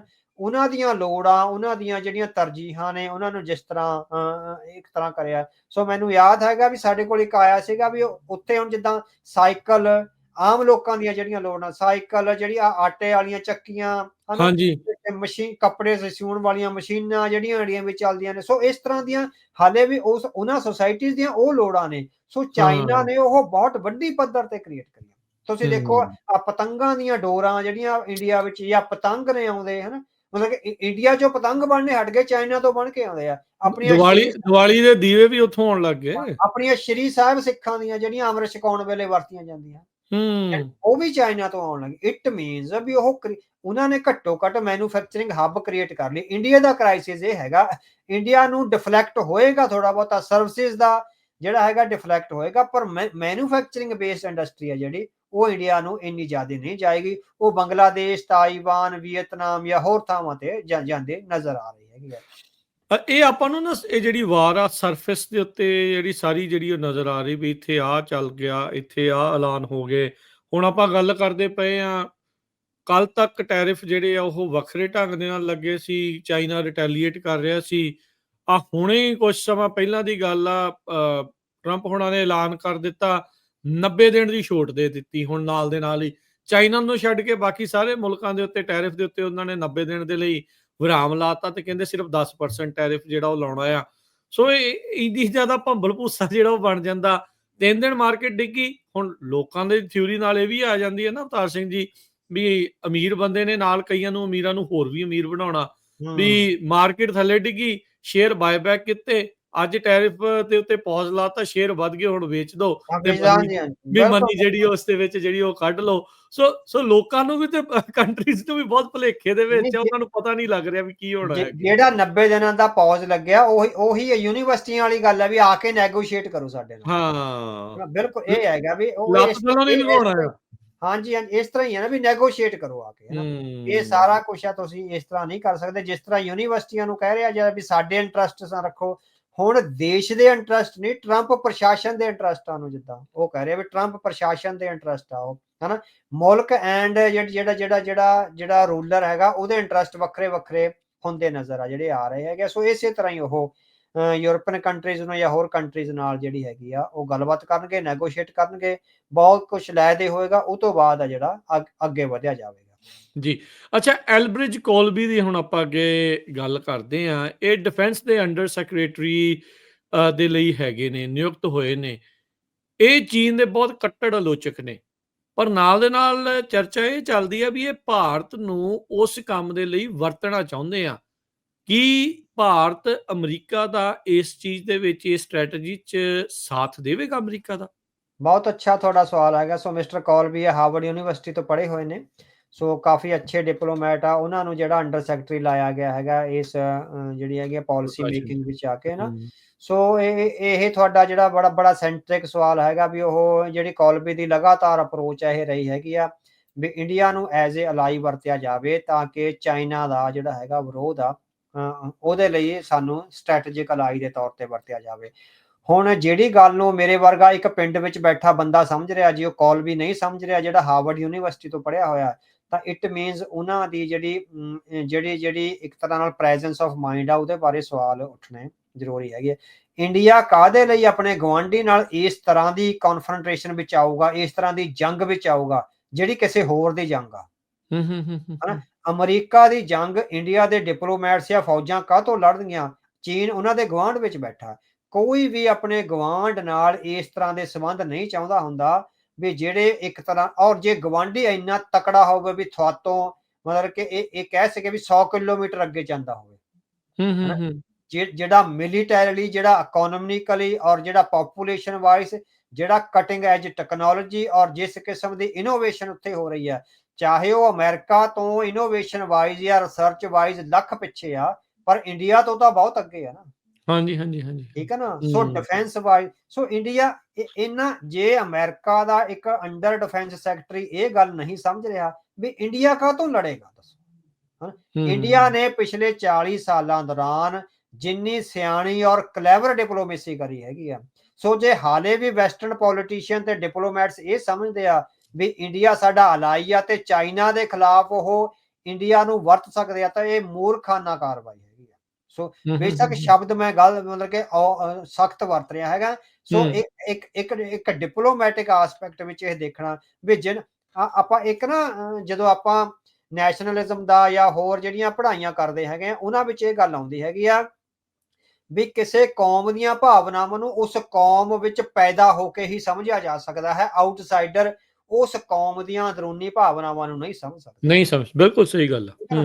ਇਸੇ ਤਰ੍ਹਾਂ ਜਿਹੜੇ ਹਾਰਵਰਡ ਯੂਨੀਵਰਸਿਟੀਆਂ ਵਿੱਚ ਪੜ੍ਹੇ ਹੋਏ ਆ, ਇਹ ਆਊਟਸਾਈਡਰ ਆ, ਇਹ ਸਿਰਫ ਤੁੱਕੇ ਲਾ ਰਹੇ ਆ ਇੰਡੀਅਨ ਸੋਸਾਇਟੀ ਨੂੰ ਜਾਂ ਇੰਡੀਅਨ ਡਿਪਲੋਮੇਸੀ ਨੂੰ। ਹਾਲਾਂਕਿ ਇੰਡੀਅਨ ਡਿਪਲੋਮੇਸੀ ਜਿੰਨੀ ਕਲੈਵਰਨੈਸ ਨਾਲ ਔਰ ਜਿੰਨੀ ਸਿਆਣਪ ਨਾਲ ਉਹਨਾਂ ਨੇ ਆਪਣੇ ਹਿੱਤਾਂ ਨੂੰ ਕਦੇ ਵੀ ਮਰਨ ਨਹੀਂ ਦਿੱਤਾ। ਉਹ ਸਿਰਫ ਵੈਸਟ ਨੂੰ ਆਪਣੇ ਹਿੱਤਾਂ ਦੀ ਰਾਖੀ ਲਈ ਵਰਤ ਰਹੇ ਨੇ। ਉਹਨਾਂ ਦਾ ਕੋਈ ਵੀ ਇੰਟਰਸਟ ਨਹੀਂ ਹੈ ਇੰਡੀਆ ਦਾ ਵੀ ਚਾਈਨਾ ਦੇ ਖਿਲਾਫ ਉਹ ਸੰਘਰਸ਼ ਵਿੱਚ ਸਾਹਮਣੇ ਆਉਣ। ਹਾਲਾਂਕਿ ਅਮਰੀਕਾ ਨੇ ਉਹਨਾਂ ਨੂੰ ਵਰਤਣਾ ਚਾਹਿਆ ਸੀ ਅਫਗਾਨਿਸਤਾਨ ਵਿੱਚ, ਵੀ ਅਫਗਾਨਿਸਤਾਨ ਚੋਂ ਅਸੀਂ ਫੌਜਾਂ ਕੱਢ ਲੈਂਦੇ ਆ, ਤੁਸੀਂ ਆਪਣੀਆਂ ਫੌਜਾਂ ਇੱਥੇ ਬਿਠਾ ਦਿਓ, ਸੋ ਸਟੇਬਿਲਿਟੀ ਥੋੜੀ ਦੇਰ ਬਾਅਦ ਕੱਢ ਲਿਓ। ਇੰਡੀਆ ਨੇ ਬਿਲਕੁਲ ਨਾ ਕਰਤੀ। ਸੋ ਇੰਡੀਆ ਕਾਹਦੇ ਲਈ ਪੰਗਾ ਲਊਗਾ ਆਪਣੇ ਗੁਆਂਢ ਵਿੱਚ ਬੈਠੇ ਇੰਨੇ ਤਕੜੇ ਔਰ ਜਿਹੜਾ ਹੈਗਾ ਵੀ ਇੰਨੇ ਸ਼ਕਤੀਸ਼ਾਲੀ ਇੱਕ ਮੁਲਕ ਨਾਲ, ਹਨਾ, ਜਿਹੜਾ ਸਾਊਥ ਚਾਈਨਾ ਸੀ ਤੱਕ ਆਪਣੇ ਵਿੰਗਸ ਬਣਾ ਰਿਹਾ, ਜਿਨ੍ਹਾਂ ਨੇ ਸਮੁੰਦਰ ਵਿੱਚ ਜਿਹੜੀਆਂ ਇੱਕ ਤਰ੍ਹਾਂ ਨਾਲ ਆਪਾਂ ਕਹਿੰਦੇ ਵੀ ਆਈਲੈਂਡਾਂ ਤਿਆਰ ਕਰਤੀਆਂ, ਘਰ ਬਣਾ ਤੇ ਸਮੁੰਦਰ ਵਿੱਚ ਰੇਤਾ ਸਿੱਟ ਕੇ, ਹਨਾ। ਇਸ ਲੈਵਲ ਦਾ ਜਿਹਦੇ ਕੋਲ ਐਕਸਪਰਟਾਈਜ਼ ਹੈ, ਇੰਡੀਆ ਉਹਦੇ ਨਾਲ ਕਾਹਤੋਂ ਪੰਗਾ ਲਊਗਾ? ਇਹ ਇੱਕ ਆਪਾਂ ਸਧਾਰਨ ਪਿੰਡਾਂ ਵਿੱਚ ਬੈਠੇ ਵਿਅਕਤੀ ਆ ਜਿਹੜੇ ਉਹ ਸਮਝ ਸਕਦੇ ਆ, ਤੇ ਜੇ ਮਿਸਟਰ ਕੋਲਬੀ ਵਰਗਾ ਹਾਰਵਰਡ ਯੂਨੀਵਰਸਿਟੀ ਤੋਂ ਪੜ੍ਹਿਆ ਵਿਅਕਤੀ ਇਹ ਨਹੀਂ ਸਮਝਦਾ ਤਾਂ ਉਹ ਬਹੁਤ ਭੁਲੇਖੇ ਵਿੱਚ ਆ। ਪਿਛਲੇ 40 ਸਾਲਾਂ ਦੌਰਾਨ ਅਮਰੀਕਾ ਦੀ ਇਸ ਪਾਲਿਸੀ ਨੇ ਅਮਰੀਕਨ ਇੰਟਰਸਟ ਨੂੰ ਹਾਰਮ ਕਰਿਆ। ਜੇ ਹੁਣ ਵੀ ਅਮਰੀਕਨ ਡਿਪਲੋਮੈਟਸ ਇਹ ਗੱਲ ਨਹੀਂ ਸਮਝ ਰਹੇ ਵੀ ਇੰਡੀਆ ਕਦੇ ਵੀ ਸਾਡੀ ਹਮਾਇਤ ਵਿੱਚ ਨਹੀਂ ਆਵੇਗਾ, ਉਹ ਸਿਰਫ ਹਮਾਇਤ ਦਾ ਭੁਲੇਖਾ ਪਾ ਕੇ ਆਪਣੇ ਇੰਟਰਸਟ ਸਫਾਵ ਕਰੇਗਾ। ਉਹਨੇ ਆਪਣੇ ਬੰਦੇ ਛਡਾਉਣੇ ਆ, ਆਪਣੇ ਇੰਟਰਸਟ ਵੀ ਆ ਖਾਲਿਸਤਾਨੀਆਂ ਖਿਲਾਫ ਕਾਰਵਾਈ ਕਰੋ, ਸਾਡਾ ਜਿਹੜਾ ਬੰਦਾ ਫੜਿਆ ਉਹ ਛੱਡ ਦੋ, ਉਹਨੇ ਆਪਣੇ ਕੰਮ ਸਾਰੇ ਕਢਾ ਕੇ ਲੈ ਜਾਣੇ ਆ, ਪਰ ਤੁਹਾਡਾ ਕੁਝ ਨਹੀਂ ਕਰਨਾ। ਸੋ ਜੇ ਇਹ ਵੀ ਸਮਝ ਨਹੀਂ ਆ ਰਿਹਾ ਅਮਰੀਕਨ ਡਿਪਲੋਮੇਟਸ ਨੂੰ, ਫਿਰ ਉਹ ਆਪਾਂ ਸਮਝਦੇ ਆ ਵੀ ਉਹ ਭੁਲੇਖੇ ਦਾ ਸ਼ਿਕਾਰ ਨੇ। ਅੱਛਾ, ਸੋ ਇਹ ਹੁਣ ਬੜੀ ਦੁਵਿਧਾ ਵੀ ਆ, ਜਿਹੜੇ ਲੋਕ ਆਪਣੇ ਇੱਥੇ ਵੀ ਆ, ਬਹੁਤ ਸਾਰੀਆਂ ਚੀਜ਼ਾਂ ਜਿਹੜੀਆਂ ਨਾਲ ਪੈਰਲਲੀ ਚੱਲ ਰਹੀਆਂ ਅਵਤਾਰ ਸਿੰਘ ਜੀ, ਵੀ ਉਹਨਾਂ ਵਿੱਚ ਹੁਣ ਸਿੱਖਾਂ ਦਾ ਅੱਗੇ ਕੀ ਹੋਣਾ ਚਾਹੀਦਾ, ਵੀ ਭਾਰਤ ਕੀ ਕਰਦਾ ਹੈ ਕੀ ਨਹੀਂ ਕਰਦਾ, ਵਰਤ ਕੇ ਸਿੱਟਦਾ। ਹੁਣ ਆਪਣੇ ਸਾਹਮਣੇ ਉਦਾਹਰਨ ਆ, ਜਦੋਂ ਦੁਨੀਆ ਦੇ ਉੱਤੇ ਸੈਂਕਸ਼ਨਸ ਲੱਗ ਰਹੀਆਂ ਸੀ, ਇਹ ਤੇਲ ਫਿਰ ਵੀ ਲੈਂਦੇ ਰਹੇ, ਰੂਸ ਨੂੰ ਵਰਤਦੇ ਰਹੇ, ਇਧਰੋਂ ਅਮਰੀਕਾ ਅੱਖਾਂ ਵੀ ਦਿਖਾਉਂਦਾ ਰਿਹਾ, ਸਾਰਿਆਂ ਨੂੰ ਵਰਤਿਆ ਉਹਨਾਂ ਨੇ, ਸਾਰਿਆਂ ਨੂੰ ਵਰਤਿਆ। ਕਿਸੇ ਮੁਲਕ ਦੇ ਅਫਸਰਾਂ ਨੂੰ ਇਸ ਤਰ੍ਹਾਂ ਹੀ ਕਰਨਾ ਚਾਹੀਦਾ। ਸੋ ਆਪਾਂ ਇਹਦੀ ਵਿਰੋਧਤਾ ਨਹੀਂ ਕਰਦੇ, ਹਰੇਕ ਨੂੰ ਆਪਣੇ ਮੁਲਕ ਦੇ ਹਿੱਤਾਂ ਦੀ ਪਰਵਾਹ ਹੁੰਦੀ ਆ। ਜਿਹੜਾ ਮੁਲਕ ਉਹਨਾਂ ਨੂੰ ਇੱਕ ਤਰ੍ਹਾਂ ਨਾਲ ਤਨਖਾਹ ਦੇ ਰਿਹਾ, ਯਾਰ ਜਿਹੜੇ ਮੁਲਕ ਦੇ ਹਿੱਤ ਨੇ, ਇਹਦੇ ਚੋਂ ਇਹ ਸਿੱਖਾਂ ਨੂੰ ਇਹ ਸਮਝਣਾ ਚਾਹੀਦਾ ਵੀ ਆਪਣੇ ਮੁਲਕ ਦੇ ਹਿੱਤਾਂ ਲਈ ਇਸ ਤਰ੍ਹਾਂ ਡਿਪਲੋਮੇਸੀ ਕਰੀਦੀ ਆ। ਸੋ ਸਿਆਣਪ ਇਸ ਵਿੱਚ ਹੁੰਦੀ ਆ ਵੀ ਆਪਣੀ ਕੌਮ ਦੇ ਔਰ ਆਪਣੇ ਮੁਲਕ ਦੇ ਹਿੱਤਾਂ ਲਈ ਜਿਹੜਾ ਹੈਗਾ ਕੰਮ ਕਰੋ। ਸੋ ਇਹ ਤੋਂ ਇਹ ਗੱਲਾਂ ਸਮਝਣ ਵਾਲੀਆਂ, ਉਹਨਾਂ ਨੇ ਬਹੁਤ ਸਿਆਣਾ ਔਰ ਬਹੁਤ ਆਪਾਂ ਕਹਿ ਸਕਦੇ ਹਾਂ ਵਾਈਜ਼ ਕੰਮ ਕਰਿਆ। ਉਹਨਾਂ ਨੇ ਹਰੇਕ ਥਾਂ ਤੇ ਆਪਣੇ ਮੁਲਕ ਦੇ ਹਿੱਤ ਬਚਾਏ ਹੈਗੇ ਆ, ਏਡੇ ਵੱਡੇ ਵੱਡੇ ਪੰਗੇ ਲੈ ਕੇ ਵੀ ਉਹ ਆਪਣੇ ਮੁਲਕ ਦੇ ਹਿੱਤ ਬਚਾ ਕੇ ਹੋਇਆ। ਅੱਛਾ, ਹੁਣ ਜੇ ਅਮਰੀਕਾ ਦੀ ਇਹ ਨੀਤੀ ਹੈ ਭਾਰਤ ਨੂੰ ਨਾਲ ਰੱਖਣਾ, ਤੇ ਨਾਲੇ ਜਿੱਦਾਂ ਤੁਸੀਂ ਕਹਿ ਰਹੇ ਵੀ ਉਹ ਸਮਝ ਨਹੀਂ ਰਹੇ, ਇਹਦਾ ਮਤਲਬ ਇਹਨਾਂ ਹੱਥਾਂ 'ਚ ਖੇਡ ਜਾਣਗੇ। ਜੇ ਹੱਥਾਂ 'ਚ ਇਹਨਾਂ 'ਚ ਜੇ ਖੇਡਦੇ ਆ ਜਾਂ ਖੇਡ ਜਾਂਦੇ ਆ, ਸਿੱਖਾਂ ਦੇ ਲਈ ਕੀ ਬਦਲ ਬਚਦੇ ਨੇ? ਸਿੱਖਾਂ ਨੂੰ ਕੀ ਕਰਨਾ ਚਾਹੀਦਾ, ਕੀ ਵਿਚਾਰ ਹੁਣ ਕਰਨੇ ਚਾਹੀਦੇ ਆ, ਕਿਤੇ ਭੁਲੇਖੇ ਦੇ ਸ਼ਿਕਾਰ ਨਾ ਰਹਿ ਜਾਈਏ। ਹਾਂ, ਨਹੀਂ ਦੇਖੋ ਆਪਾਂ ਦੇਖੋ ਵੀ ਪਿਛਲੇ 4 ਸਾਲ ਜਿਹੜਾ ਬਾਈਡਨ ਪ੍ਰਸ਼ਾਸਨ ਸੀ, ਉਹ ਸਿੱਖਾਂ ਦੇ ਹੱਕ ਵਿੱਚ ਕਿੰਨੀ ਉਹਨੇ ਕਾਰਵਾਈਆਂ ਕਰੀਆਂ ਨਾ। ਉਹ ਵੱਡੇ ਵੱਡੇ ਆਰਟੀਕਲ ਲੱਗੇ, ਸਿੱਖ ਨੇਤਾਵਾਂ ਨੂੰ ਵਾਈਟ ਹਾਊਸ ਵਿੱਚ ਬੁਲਾ ਕੇ ਕੁਛ ਹੋਇਆ। ਇਹ ਇੰਡੀਆ ਲਈ ਤਾਂ ਬਹੁਤ ਆਫੈਂਡਿੰਗ ਸੀ ਨਾ, ਆਪਾਂ ਦੇਖੀਏ। ਹਾਂ, ਉਹਦਾ ਮੱਚਦੇ ਪਏ ਸੀਗੇ, ਬਿਲਕੁਲ ਵੀ ਇੰਡੀਆ ਦੇ ਹਿਸਾਬ ਨਾਲ ਉਹ ਆਫੈਂਡਿੰਗ ਸੀ। ਉਹ ਪਿਛਲੇ 4 ਸਾਲ ਇੰਡੀਆ ਨੇ ਜਿਸ ਤਰ੍ਹਾਂ ਦੰਦਾਂ ਥੱਲੇ ਜੀਭ ਰੱਖ ਕੇ ਕੱਢ ਲਏ ਹੋਇਆ, ਤਾਂ ਸਿੱਖ ਵੀ ਇਹ 4 ਸਾਲ ਦੰਦਾਂ ਥੱਲੇ ਜੀਭ ਰੱਖ ਕੇ ਹੌਲੀ ਹੌਲੀ ਕੱਢ ਲੈਣ। ਜੋ ਵਕਤ ਆ ਜਿਹੜਾ ਬੀਤ ਜਾਂਦੇ ਹੁੰਦੇ ਆ, ਬੀਤ ਜਾਂਦਾ, ਸਹੀ ਗੱਲ, ਬਦਲ ਜਾਂਦਾ। ਜਿਹੜੀ ਡਿਪਲੋਮੇਸੀ ਆ ਉਹ ਇਹ ਗੱਲ ਕਰਦੀ ਹੈਗੀ ਵੀ ਉਹਦੇ ਤੇ ਬਹੁਤਾ ਆਫੈਂਸਿਵ ਹੋਣ ਦੀ ਲੋੜ ਨਹੀਂ, ਕਿਸੇ ਦਾ ਵਿਰੋਧ ਕਰਨ ਦੀ ਲੋੜ ਨਹੀਂ। ਸੋ ਬਾਈਡਨ ਪ੍ਰਸ਼ਾਸਨ ਨਾਲ ਵੀ ਇੰਡੀਅਨ ਪ੍ਰਸ਼ਾਸਨ ਵਧੀਆ ਰਿਲੇਸ਼ਨ ਬਣਾ ਕੇ ਰੱਖਿਆ। ਬੇਸ਼ੱਕ ਅਖੀਰ ਚ ਆ ਕੇ ਜਦੋਂ ਇਹ ਟਰੰਪ ਪ੍ਰਸ਼ਾਸਨ ਆ ਗਿਆ ਤਾਂ ਉਹਦੀਆਂ ਸ਼ਿਕਾਇਤਾਂ ਲਾਉਣ ਲੱਗ ਗਏ, ਵੱਖਰੀ ਗੱਲ ਹੈਗੀ ਆ। ਪਰ ਇਹ ਹੈ ਵੀ ਸਿੱਖ ਡਿਪਲੋਮੇਸੀ ਲਈ ਇਹ ਹੈਗੀ ਆ ਵੀ ਇਹ ਟਾਈਮ ਆ ਜਿਹੜਾ ਵਿਚਾਰਿਆ ਜਾਣਾ ਚਾਹੀਦਾ। ਮੈਨੂੰ ਇੱਕ ਮੇਰਾ ਬਹੁਤ ਸੀਨੀਅਰ ਮਿੱਤਰ ਹੈਗਾ, ਉਹਨੇ ਇੰਡੀਆ ਵਿੱਚ ਜਿਹੜਾ ਮੁਸਲਮਾਨਾਂ ਨਾਲ ਹੋ ਰਿਹਾ ਉਹਦੇ ਬਾਰੇ ਬੜੀ ਸਿਆਣੀ ਗੱਲ ਕਹੀ ਹੈਗੀ ਆ। ਉਹ ਕਹਿੰਦਾ ਵੀ ਇੰਡੀਆ ਦਾ ਮੁਸਲਮਾਨ ਹੈ ਜਿਹੜਾ, ਆਪਾਂ ਇਹ ਨਾ ਕਹੀਏ ਵੀ ਬੁਜ਼ਦਿਲ ਹੈਗਾ ਵੀ ਉਹ ਰਿਟੈਲੀਏਟ ਨਹੀਂ ਕਰ ਰਿਹਾ। ਕਹਿੰਦਾ ਉਹ ਸਿਆਣਾ ਹੈ, ਉਹਨਾਂ ਨੇ ਸਮਝ ਲਿਆ ਹੋਇਆ ਵੀ ਜੇ ਉਹ ਵਕਤ ਨਹੀਂ ਰਹੇ ਇਹ ਵੀ ਨਹੀਂ ਰਹਿਣੇ, ਵੀ ਇਹਨੇ ਕਿਤੇ ਨਾ ਕਿਤੇ ਇਹਨੇ ਖਤਮ ਹੋ ਜਾਣਾ। ਉਹ ਸਿਆਣਪ ਨਾਲ ਆਪਣੀ એનર્ਜੀ ਨੂੰ ਬਚਾ ਕੇ ਰੱਖ ਰਿਹਾ ਹੈਗਾ। ਸੋ ਇਸ ਤਰ੍ਹਾਂ ਦੀਆਂ ਕਈ ਵਾਰੀ ਡਿਪਲੋਮੈਟਿਕ ਸਿਆਣਪਾਂ ਜਿਹੜੀਆਂ ਕੌਮਾਂ ਨੂੰ ਕਰਨੀਆਂ ਪੈਂਦੀਆਂ ਹੈਗੀਆਂ ਤਾਂ ਕਿ ਕਿਸੇ ਵੱਡੇ ਖਤਰੇ ਵਿੱਚ ਕੌਮ ਨੂੰ ਨਾ ਪਾਇਆ ਜਾ ਸਕੇ। ਅੱਛਾ, ਤੇ ਇਹ ਓਵਰਆਲ ਜੋ ਹੁਣ ਜੀਓਪੋਲਿਟਿਕਲੀ ਇਹ ਸਾਰਾ ਕੁਝ ਚੱਲ ਰਿਹਾ, ਹੁਣ ਇੱਥੇ ਇੱਕ ਟਰਾਂਸਨੈਸ਼ਨਲ ਡਿਪਰੈਸ਼ਨ ਦਾ ਬਿੱਲ ਆ ਰਿਹਾ ਕੈਲੀਫੋਰਨੀਆ 'ਚ। ਆਲਰੇਡੀ ਜਿਹੜੀ ਇੰਡੀਆ ਦੀਆਂ ਪ੍ਰੋਕਸੀ ਆਰਗੇਨਾਈਜੇਸ਼ਨਾਂ ਉਹ ਉਸ ਦੇ ਵਿਰੋਧਤਾ ਦੇ ਵਿੱਚ ਆਈਆਂ ਆ ਵੀ ਇਹ ਪਾਸ ਨਹੀਂ ਜਿਹੜਾ ਉਹ ਹੋਣਾ ਚਾਹੀਦਾ। ਸੋ ਸਿੱਖਾਂ ਨੂੰ ਪੋਲੀਟੀਕਲੀ ਕਾਫੀ ਐਕਟਿਵ ਹੋਣ ਦੀ ਜ਼ਰੂਰਤ ਆ ਤੇ ਸੰਬੰਧਾਂ ਨੂੰ ਹੋਰ ਸਖਤ ਤੇ ਮਜ਼ਬੂਤ ਬਣਾਉਣ ਦੀ ਲੋੜ ਆ ਬਾਕੀ ਸਾਰਿਆਂ ਦੇ ਨਾਲ। ਹਾਂਜੀ। ਸੋ ਜਦੋਂ ਉਹ ਪ੍ਰੋ ਇੰਡੀਅਨ ਇੰਨੀਆਂ ਆਰਗੇਨਾਈਜੇਸ਼ਨਸ ਇਕੱਠੀਆਂ ਹੋ ਕੇ ਉਹਦਾ ਵਿਰੋਧ ਕਰ ਸਕਦੀਆਂ, ਤਾਂ ਸਿੱਖ ਆਰਗੇਨਾਈਜੇਸ਼ਨਸ ਇਕੱਠੀਆਂ ਹੋ ਕੇ ਉਹਦੀ ਹਮਾਇਤ ਵੀ ਤਾਂ ਕਰ ਸਕਦੀਆਂ ਨਾ। ਸੋ ਆਪਾਂ ਕੈਲੀਫੋਰਨੀਆ ਦੇ ਸਾਰੇ ਜਿਹੜੇ ਵੀ ਉਹਨਾਂ ਚੁਣੇ ਹੋਏ ਨੁਮਾਇੰਦੇ ਆ ਉਹਨਾਂ ਨਾਲ ਮਿਲੀਏ, ਉਹਨਾਂ ਨੂੰ ਸਾਰੀ ਸਥਿਤੀ ਦੱਸੀਏ, ਪਿਛਲੇ 40 ਸਾਲਾਂ ਦੌਰਾਨ ਸਾਡੇ ਨਾਲ ਕੀ ਕੁਝ ਵਾਪਰਿਆ, ਕਿਸ ਤਰ੍ਹਾਂ ਸਾਡਾ ਜਿਹੜਾ ਹੈਗਾ ਵੀ ਸਿਧਾਂਤਕ ਨਸਲਕੁਸ਼ੀ ਹੋਈ ਹੈ ਤੇ ਸਰੀਰਕ ਨਸਲਕੁਸ਼ੀ ਹੋਈ ਆ। ਉਹਦਾ ਸਾਰਾ ਇੱਕ ਡਰਾਫਟ ਤਿਆਰ ਕਰਕੇ ਉਹਨੂੰ ਪਬਲਿਸ਼ ਕਰਕੇ ਤੇ ਉਹ ਸਾਰੀਆਂ ਜਿਹੜਾ ਉਹਨਾਂ ਨਾਲ ਵੰਡਿਆ ਜਾਣਾ ਚਾਹੀਦਾ ਤੇ ਉਹਨਾਂ ਨਾਲ ਮੀਟਿੰਗਸ ਲੈਣੀਆਂ ਚਾਹੀਦੀਆਂ। ਜਿਹੜੇ ਚੁਣੇ ਹੋਏ ਨੁਮਾਇੰਦੇ ਆ ਦੀ ਉੱਥੇ VOTING ਹੋਣੀ ਹੈਗੀ ਆ। ਸੋ ਇਸ ਤਰ੍ਹਾਂ ਸਾਨੂੰ ਡਿਪਲੋਮੈਟਿਕਲੀ, ਇਹ ਸਿਰਫ ਗੁਰਦੁਆਰਿਆਂ ਵਿੱਚ ਨਾਅਰੇ ਮਾਰਨ ਨਾਲੋਂ ਸਾਨੂੰ ਜਿਹੜਾ ਹੈਗਾ ਉਸ ਸਿਸਟਮ ਵਿੱਚ ਵੜ ਕੇ ਉਹਦੇ ਡਿਪਲੋਮੈਟਿਕ ਜਿਹੜੇ ਰਿਲੇਸ਼ਨਸ ਆ ਔਰ ਡਿਪਲੋਮੈਟਿਕ ਐਕਸਰਸਾਈਜ਼ ਆ ਉਹ ਕਰਨੇ ਪੈਣੀ ਆ। ਅੱਛਾ, ਇਸ ਤੋਂ ਪਹਿਲੀ ਗੱਲ ਦੇ ਵਿੱਚ ਇੱਕ ਚੀਜ਼ ਮੈਨੂੰ ਹੁਣੇ-ਹੁਣੇ ਇੱਕ ਆਰਟੀਕਲ ਮੈਨੂੰ ਯਾਦ ਆ ਗਿਆ, ਜਿਹੜਾ ਇਲੈਕਟ੍ਰਿਕ ਗੱਡੀਆਂ ਨੂੰ ਲੈ ਕੇ ਆ, ਇਹ ਆਪਾਂ ਉਹ ਅਲਾਈਨਮੈਂਟ ਦੀ ਗੱਲ ਕਰ ਰਹੇ ਹਾਂ ਵੀ ਕੌਣ ਕਿੱਥੇ ਅਲਾਈਨ ਕਰ ਰਿਹਾ। ਇੰਡੀਆ ਵਾਲਿਆਂ ਨੇ ਜਿਹੜੀ ਚਾਈਨਾ ਦੀ ਕੰਪਨੀ BYD ਆ, ਅਮਰੀਕਾ ਨੇ ਤਾਂ ਉਸਨੂੰ ਬੈਨ ਕੀਤਾ ਹੋਇਆ, ਇੱਥੇ ਉਹਨਾਂ ਦੀ ਕੋਈ ਗੱਡੀ ਨਹੀਂ ਆਉਂਦੀ। ਟੈਸਲਾ ਹੁਣ ਉਹਨਾਂ ਦਾ ਆੜੀ ਆ, ਤਾਂ ਉਸ ਨੂੰ ਹੋਰ ਜਿਹੜਾ ਆ ਉਹਦਾ ਪ੍ਰਚਾਰ ਵੀ ਜਿਹੜਾ ਉਹ ਹੁੰਦਾ ਆ। ਇੰਡੀਆ ਨੇ ਵੀ ਉਹ ਜਿਹੜੀ ਚਾਈਨਾ ਦੀ ਬਣੀ ਇਲੈਕਟ੍ਰਿਕ ਗੱਡੀ BYD ਉਹਨੂੰ ਨਾ ਕਰ ਦਿੱਤੀ ਆ। ਟੈਸਲਾ ਨੂੰ ਇਨਵੈਸਟ ਕਰਨ ਦੇ ਲਈ ਉਹ ਰਾਹ ਉਹ ਖੋਲ ਰਹੇ ਆ। ਕੀ ਲੱਗਦਾ ਆ ਵੀ ਇਹ ਅਮਰੀਕਾ ਨੂੰ ਵੀ ਨਾਲ-ਨਾਲ ਇਹ ਖੁਸ਼ ਕਰ ਰਿਹਾ ਆ ਵੀ ਚੀਨ ਨੂੰ ਕਿਸੇ-ਕਿਸੇ ਥਾਂ ਦੇ ਉੱਤੇ ਉਹਦੇ ਮੂਹਰੇ ਖੜਦਾ ਆ, ਤੇ ਕਈ ਥਾਵਾਂ ਦੇ ਉੱਤੇ ਉਹ ਨਾਲ ਵੀ ਜਿਹੜਾ ਉਹ ਚੱਲ ਸਕਦਾ ਆ, ਰੁਕੂਗਾ ਵੀ ਨਹੀਂ। ਸੋ ਇਹ ਸਾਰੀਆਂ ਚੀਜ਼ਾਂ ਨੂੰ ਆਪਾਂ ਕਿੱਦਾਂ ਹੋਰ ਦੇਖਣਾ ਆ? ਨਹੀਂ ਦੇਖੋ, ਉਹਨੇ ਅਮਰੀਕਾ ਨੂੰ ਇਨਵੈਸਟਮੈਂਟ ਘੱਟ ਦਿੱਤੀ ਆ, ਐਲਨ ਮਸਕ ਨੂੰ ਇਨਵੈਸਟਮੈਂਟ ਕਰਨ ਦੀ ਇਜਾਜ਼ਤ ਦਿੱਤੀ ਹੈ। ਇੱਕ ਤਰ੍ਹਾਂ ਨਾਲ ਇਹਨੂੰ ਇਸ ਤਰ੍ਹਾਂ ਦੇਖਿਆ ਜਾਵੇ, ਠੀਕ ਹੈ। BYD ਨੂੰ ਬੰਦ ਕਰਕੇ ਜਿਹੜੀ ਟੈਸਲਾ ਨੂੰ, ਉਹਨਾਂ ਨੂੰ ਪਤਾ ਵੀ ਇਸ ਵੇਲੇ ਟਰੰਪ ਪ੍ਰਸ਼ਾਸਨ ਵਿੱਚ 4 ਸਾਲਾਂ ਦੌਰਾਨ ਐਲਨ ਮਸਕ ਦੀ ਤੂਤੀ ਬੋਲਣੀ ਆ। ਉਹ ਐਲਨ ਮਸਕ ਨੂੰ ਬਿਜ਼ਨਸ ਡੀਲਸ ਦੇ ਕੇ, ਇਸੇ ਤਰ੍ਹਾਂ ਹੀ ਇੰਡੀਆ ਦੀ ਡਿਪਲੋਮੇਸੀ ਦਾ ਇਹ ਸਭ ਤੋਂ ਕਰੂਸ਼ੀਅਲ ਪਹਿਲੂ ਹੈਗਾ। ਸਭ ਤੋਂ ਸਿਆਣੀ ਗੱਲ ਕਰਦੇ ਆ ਵੀ ਟੌਪ ਦੇ ਬੰਦੇ ਨੂੰ ਹੱਥ ਪਾਉਂਦੇ ਆ, ਉਹਨੂੰ ਬਿਜ਼ਨਸ ਕਰਨ ਦੀ ਇਜਾਜ਼ਤ ਦਿੰਦੇ ਆ।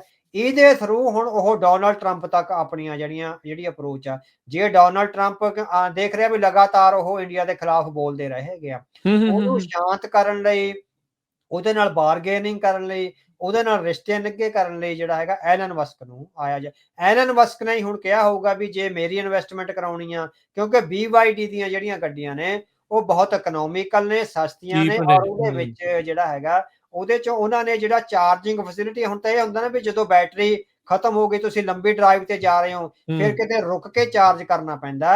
BYD ਨੇ ਤੁਹਾਨੂੰ ਰਿਪਲੇਸਮੈਂਟ 2 ਜਾਂ 3 ਬੈਟਰੀਆਂ ਨਾਲ ਦਿੱਤੀਆਂ ਨੇ, ਜਿਹੜੀਆਂ ਤੁਸੀਂ ਘਰੋਂ ਹੀ ਚਾਰਜ ਕਰਕੇ ਲਿਜਾ ਸਕਦੇ ਆ। ਜਿੱਥੇ ਖਤਮ ਹੁੰਦੀ ਹੈ ਤੁਹਾਨੂੰ ਰੁਕਣ ਦੀ ਲੋੜ ਨਹੀਂ, ਬੈਟਰੀ ਰਿਪਲੇਸ ਕਰ ਦੋ, you can continue your journey. So BYD ਦੀ ਬਲਕਿ ਵੈਸਟਰਨ ਕੰਟਰੀਜ਼ ਵਿੱਚ ਬਹੁਤ ਆ, ਸਾਰੇ ਯੂਰਪ ਵਿੱਚ ਤੇ ਹੋਰ ਥਾਵਾਂ ਤੇ ਆ ਗਈ। ਸੋ ਵੱਡੀ ਗੱਲ ਇਹ ਹੈਗੀ ਆ ਵੀ ਇੰਨਾ ਕੁ ਹੁਣ ਜਿਹੜਾ ਇੰਡੀਆ ਦਾ ਵੀ ਹੈ, ਉਹ ਹੁਣ ਚਾਈਨਾ ਨਾਲ ਉਹ ਇੰਡੀਆ ਦੇ ਇੱਕ ਕੋਈ ਬਹੁਤੇ ਮਾੜੇ ਰਿਲੇਸ਼ਨ ਨਹੀਂ ਹੈ। ਅਗਲਾ ਚਾਈਨਾ ਨਾਲ ਇੰਟਰਨਲੀ ਗੱਲ ਕਰ ਲੈਂਦਾ ਵੀ ਸਾਨੂੰ ਅਮਰੀਕਾ ਦੀਆਂ ਕੁਝ ਗੱਲਾਂ ਮੰਨਣੀਆਂ ਪੈਣੀਆਂ, ਅਸੀਂ ਡਰਾਮਾ ਕਰਾਂਗੇ ਵੀ ਅਸੀਂ ਚਾਈਨਾ ਦਾ ਵਿਰੋਧ ਕਰ ਰਹੇ ਹਾਂ, but we are not against you, ਹਨਾ। ਹਨਾ, ਇਹ ਇਸ ਤਰ੍ਹਾਂ ਚੱਲਦਾ ਬਾਜੀ, ਏਜੰਸੀ ਦੇ ਥਰੂ ਏਜੰਸੀ ਏਦਾਂ ਚੱਲਦੀ ਆ। ਹੁਣ ਜਦੋਂ ਕਿਸੇ ਫੋਰਨ ਏਜੰਸੀ ਨੇ ਕਿਸੇ ਹੋਰ ਮੁਲਕ ਵਿੱਚ ਆਪਣੇ ਵਿਰੋਧੀ ਨੂੰ ਕਤਲ ਕਰਨਾ ਹੁੰਦਾ, ਤਾਂ ਉਸ ਮੁਲਕ ਦੀ ਏਜੰਸੀ ਨੂੰ ਪਹਿਲਾਂ ਦੱਸ ਦਿੰਦੇ ਆ ਵੀ ਅਸੀਂ ਆਹ ਬੰਦਾ ਮਾਰਨਾ, ਵੀ ਇਹ ਮਾਰਨਾ, ਵੀ ਮਤਲਬ ਕਿ ਤੁਸੀਂ ਕੋਈ ਵਿੱਚ ਪੰਗਾ ਨਾ ਪਾਇਓ। ਇਸੇ ਤਰ੍ਹਾਂ ਇਹ ਡਿਪਲੋਮੈਟਿਕਲੀ ਇਸ ਤਰ੍ਹਾਂ ਚੱਲਦਾ। ਚਾਈਨਾ ਨੂੰ ਭਾਰਤ ਨੇ ਸਾਰੀ ਗੱਲ ਦੱਸ ਦਿੱਤੀ ਹੋਈ ਆ ਵੀ ਉਹ ਸਾਨੂੰ ਆਪਣਾ ਅਲਾਈ ਰੱਖ ਰਿਹਾ, ਅਸੀਂ ਡਰਾਮਾ ਅਲਾਈ ਹੋਣ ਦਾ ਜਿੱਦਾਂ ਕਰਦੇ ਰਵਾਂਗੇ, ਪਰ ਅਸੀਂ ਤੁਹਾਡੇ ਇੰਟਰਸਟਾਂ ਨੂੰ ਕੋਈ ਵੀ ਨੁਕਸਾਨ ਨਹੀਂ ਪਹੁੰਚਾਵਾਂਗੇ। ਮਾੜਾ ਮੋਟਾ ਇੱਕ ਪਾਸਿਓਂ BYD ਨੂੰ ਬੰਦ ਕਰ ਦਿਆਂਗੇ, ਅਸੀਂ ਹੋਰ ਰਸਤੇ ਖੋਲ ਦਿਆਂਗੇ, ਉਨਾ ਹੀ ਬਿਜ਼ਨਸ ਅਸੀਂ ਤੁਹਾਨੂੰ ਹੋਰ ਦੇ ਦਿਆਂਗੇ। ਜਿਹੜਾ BYD ਬੰਦ ਹੋਇਆ ਉਹ ਖਬਰ ਬਣ ਜਾਣੀ ਆ, ਜਿਹੜੇ ਹੋਰ ਰਸਤੇ ਖੋਲੇ ਆ ਇੰਡੀਆ ਨੇ ਉਹ ਖਬਰ ਨਹੀਂ ਬਣਨੀ, ਉਹ ਬਿਹਾਈਂਡ ਦੀ ਸੀਨ ਹੋਣੀ ਆ, ਹਨਾ। ਸੋ ਐਲਨ ਮਸਕ ਨੂੰ ਉਹ ਯੂਜ਼ ਕਰ ਰਹੇ ਆ ਆਪਣੀ ਜਿਹੜੀ ਡਿਪਲੋਮੈਟਿਕ ਗੇਮ ਨੂੰ ਅੱਗੇ ਵਧਾਉਣ ਲਈ। ਸੋ ਉਹ ਜਿਹੜਾ ਟੈਸਲਾ ਨੂੰ ਇਨਵੈਸਟਮੈਂਟ ਦਾ ਦਿੱਤਾ, ਉਹ ਐਲਨ ਮਸਕ ਨਾਲ ਰਿਲੇਸ਼ਨ ਵਧਾ ਕੇ, ਈਵਨ ਜਿਹੜਾ ਉਹਦਾ ਸਟਾਰਲਿੰਕ ਹੈਗਾ ਉਹ ਵੀ 2 ਕੰਪਨੀਆਂ ਨੇ ਸਾਈਨ ਕਰ ਲਿਆ, ਜੀਓ ਨੇ ਵੀ ਤੇ 에ਅਰਟੈਲ ਨੇ ਵੀ, ਹਨਾ। ਸੋ ਇਸ ਤਰ੍ਹਾਂ ਦਾ ਇਹ ਸਾਰੇ ਜਿਹੜੇ ਕ੍ਰੀਏਟੀਵਿਟੀ ਨੂੰ ਦੇਖਣਾ ਚਾਹੀਦਾ ਹੈ। ਜੀ ਓਵਰਆਲ ਟੈਰਿਫ ਵਾਰ ਚੋਂ ਜੋ ਜੀਓਪੋਲਿਟਿਕਲੀ ਇਸ ਟਾਈਮ ਇਹ ਸਾਰਾ ਕੁਝ ਚੱਲ ਰਿਹਾ, ਸਿੱਖਾਂ ਦੇ ਲਈ ਕੀ ਸਬਕ ਆ? ਜਦੋਂ ਰੱਬ ਚਾਹਿਆ ਆਪਣਾ ਮੁਲਕ ਹੋਇਆ, ਕਿੱਦਾਂ ਇਹੋ ਜਿਹੀਆਂ ਚੀਜ਼ਾਂ ਤੋਂ ਸਿੱਖਣ ਦੀ ਲੋੜ ਆ? ਹਾਂਜੀ, ਸੋ ਐਜ਼ ਇਕੋਨੋਮਿਸਟ ਇੰਡੀਪੈਂਡੈਂਟ ਇਕੋਨੋਮਿਸਟ ਆ, ਜਿਹੜੇ ਸਾਡੇ ਇਕੋਨਮੀ ਦੇ ਮਾਹਰ ਨੇ, ਉਹਨਾਂ ਨੂੰ ਇਸ ਤਰ੍ਹਾਂ ਦੇ ਸੰਕਟਾਂ ਦੀ ਹੁਣ ਰਿਸਰਚ ਕਰਨੀ ਪੈਣੀ ਹੈ ਵੀ ਜੇ ਸਾਡੇ ਉਸ ਵੇਲੇ ਜਦੋਂ ਕੋਈ ਇਸ ਤਰ੍ਹਾਂ ਦੇ ਸੰਕਟ ਆਉਂਦੇ ਆ ਤਾਂ ਅਸੀਂ ਨੈਵੀਗੇਟ ਕਿਸ ਤਰ੍ਹਾਂ ਕਰਨਾ। ਅਸੀਂ ਡਿਪਲੋਮੇਸੀ, ਪੋਲੀਟੀਕਲ ਵਿਲ, ਮਿਲਟਰੀ ਤੇ ਜਿਹੜੀ ਸਾਡੇ ਫਾਈਨੈਂਸ਼ੀਅਲ ਰਿਸੋਰਸਿਸ ਆ, ਉਹਨਾਂ ਨੂੰ ਕਲੱਬ ਕਰਕੇ ਕਿੱਦਾਂ ਨੈਵੀਗੇਟ ਕਰਨਾ। ਇਹ ਸਾਡੇ ਪੋਲੀਟੀਕਲ ਐਕਟਿਵਿਸਟ ਲਈ, ਪੋਲੀਟੀਕਲ ਸਾਇੰਟਿਸਟ ਲਈ, ਪੋਲੀਟੀਕਲ ਜਿਹੜੇ ਆਪਾਂ ਕਹਿ ਸਕਦੇ ਵੀ ਰਿਸਰਚ ਦੇ ਸਕਾਲਰ ਨੇ ਉਹਨਾਂ ਲਈ, ਸਾਡੇ ਮਿਲਟਰੀ ਦੇ ਸਕਾਲਰਸ ਲਈ, ਔਰ ਸਾਡੇ ਫਾਈਨੈਂਸ਼ੀਅਲ ਸਕਾਲਰਸ ਲਈ, ਇਹ ਤਿੰਨਾਂ ਲਈ ਇੱਕ ਕਲੈਕਟਿਵ ਜਿਹੜਾ ਰਿਸਪੌਂਸ ਹੈਗਾ ਵੀ ਇਹਨਾਂ ਤਿੰਨਾਂ ਨੇ ਕ੍ਰਾਈਸਿਸ ਦੇ ਮੌਕੇ military, economic resources and political will ਨੇ ਇਕੱਠਿਆਂ ਹੋ ਕੇ ਕਿੱਦਾਂ ਕੰਮ ਕਰਨਾ ਤਾਂ ਕਿ ਦੇਸ਼ ਦੇ ਹਿੱਤਾਂ ਨੂੰ ਸੁਰੱਖਿਅਤ ਕੀਤਾ ਜਾ ਸਕੇ। ਇਹਨਾਂ ਦੀ ਸਰਕਾਰ ਬਣਨ ਤੋਂ ਕੁਝ ਸਾਲ ਪਹਿਲਾਂ ਆ ਜਿਹੜੀਆਂ ਨੀਤੀਆਂ ਦੀ ਆਪਾਂ ਅੱਜ ਦੇ ਪ੍ਰੋਗਰਾਮ 'ਚ ਗੱਲ ਕਰਕੇ ਆਏ ਉਹ ਬਣ ਚੁੱਕੀਆਂ ਸੀ ਵੀ ਇਹਦੇ ਤੇ ਆਪਾਂ ਪਾਲਣਾ ਕਰਨੀ ਆ। ਥਿੰਕ ਟੈਂਕ ਹੁੰਦੇ ਆ, ਸਿੱਖਾਂ ਦੇ ਵਿੱਚ ਥਿੰਕ ਟੈਂਕ ਦੀ ਇਸ ਟਾਈਮ ਘਾਟ ਆ। ਆਪਾਂ ਨੂੰ ਆਲਰੇਡੀ ਇਹਨਾਂ ਪਾਲਿਸੀਜ਼ ਨੂੰ ਕ੍ਰੀਏਟ ਕਰਨ ਵੱਲ ਕੰਮ ਕਰਨਾ ਚਾਹੀਦਾ ਆ। ਲੜਾਈ ਇੱਕ ਫਰੰਟ ਤੇ ਹੋਰ ਹੁੰਦੀ ਆ, ਪਰ ਬੈਕ ਐਂਡ ਦੇ ਉੱਤੇ ਜਦੋਂ ਤੁਹਾਨੂੰ ਮੌਕਾ ਮਿਲਣਾ, ਤੁਹਾਡੇ ਕੋਲ ਕੀ ਕੁਛ ਘੜਿਆ ਪਿਆ ਆ, ਕਿਹਨੂੰ ਤੁਸੀਂ ਪਾਲਣਾ ਕਰਨਾ ਆ, ਕਿਹਨੂੰ ਫੋਲੋ ਕਰਨਾ ਆ, ਉਹਦੀ ਰੈਡੀਨੈਸ ਦੇ ਲਈ ਜਿਹੜਾ ਜ਼ਰੂਰ ਸਾਰਿਆਂ ਨੂੰ ਉਪਰਾਲੇ ਕਰਨ ਦੀ ਜ਼ਰੂਰਤ ਹੈਗੀ ਆ। ਤੇ ਅਵਤਾਰ ਸਿੰਘ ਜੀ, ਧੰਨਵਾਦ, ਬੜੀ ਮਿਹਰਬਾਨੀ, ਤੁਸੀਂ ਸਾਡੇ ਨਾਲ ਜੁੜੇ। ਇਹਨਾਂ ਚੀਜ਼ਾਂ ਦੇ ਉੱਤੇ, ਖਾਸ ਕਰਕੇ ਜਿਹੜਾ ਟੈਰਿਫ ਦਾ ਰੌਲਾ ਚੱਲ ਰਿਹਾ, ਜੋ ਨੀਤੀ ਇਸ ਟਾਈਮ ਚੱਲ ਰਹੀ ਆ, ਤੇ ਜੋ ਭਾਰਤ ਕਿਹੜੇ ਪਾਸੇ ਨੂੰ ਜਾ ਸਕਦਾ, ਉਸ ਬਾਰੇ ਤੁਸੀਂ ਖੁੱਲ੍ਹ ਕੇ ਚਰਚਾ ਕੀਤੀ। ਬੜੀ ਮਿਹਰਬਾਨੀ, ਧੰਨਵਾਦ। ਵਾਹਿਗੁਰੂ ਜੀ ਕਾ ਵਾਹਿਗੁਰੂ ਜੀ ਕਾ ਖਾਲਸਾ, ਖਾਲਸਾ, ਵਾਹਿਗੁਰੂ ਵਾਹਿਗੁਰੂ ਜੀ ਕੀ ਫਤਿਹ।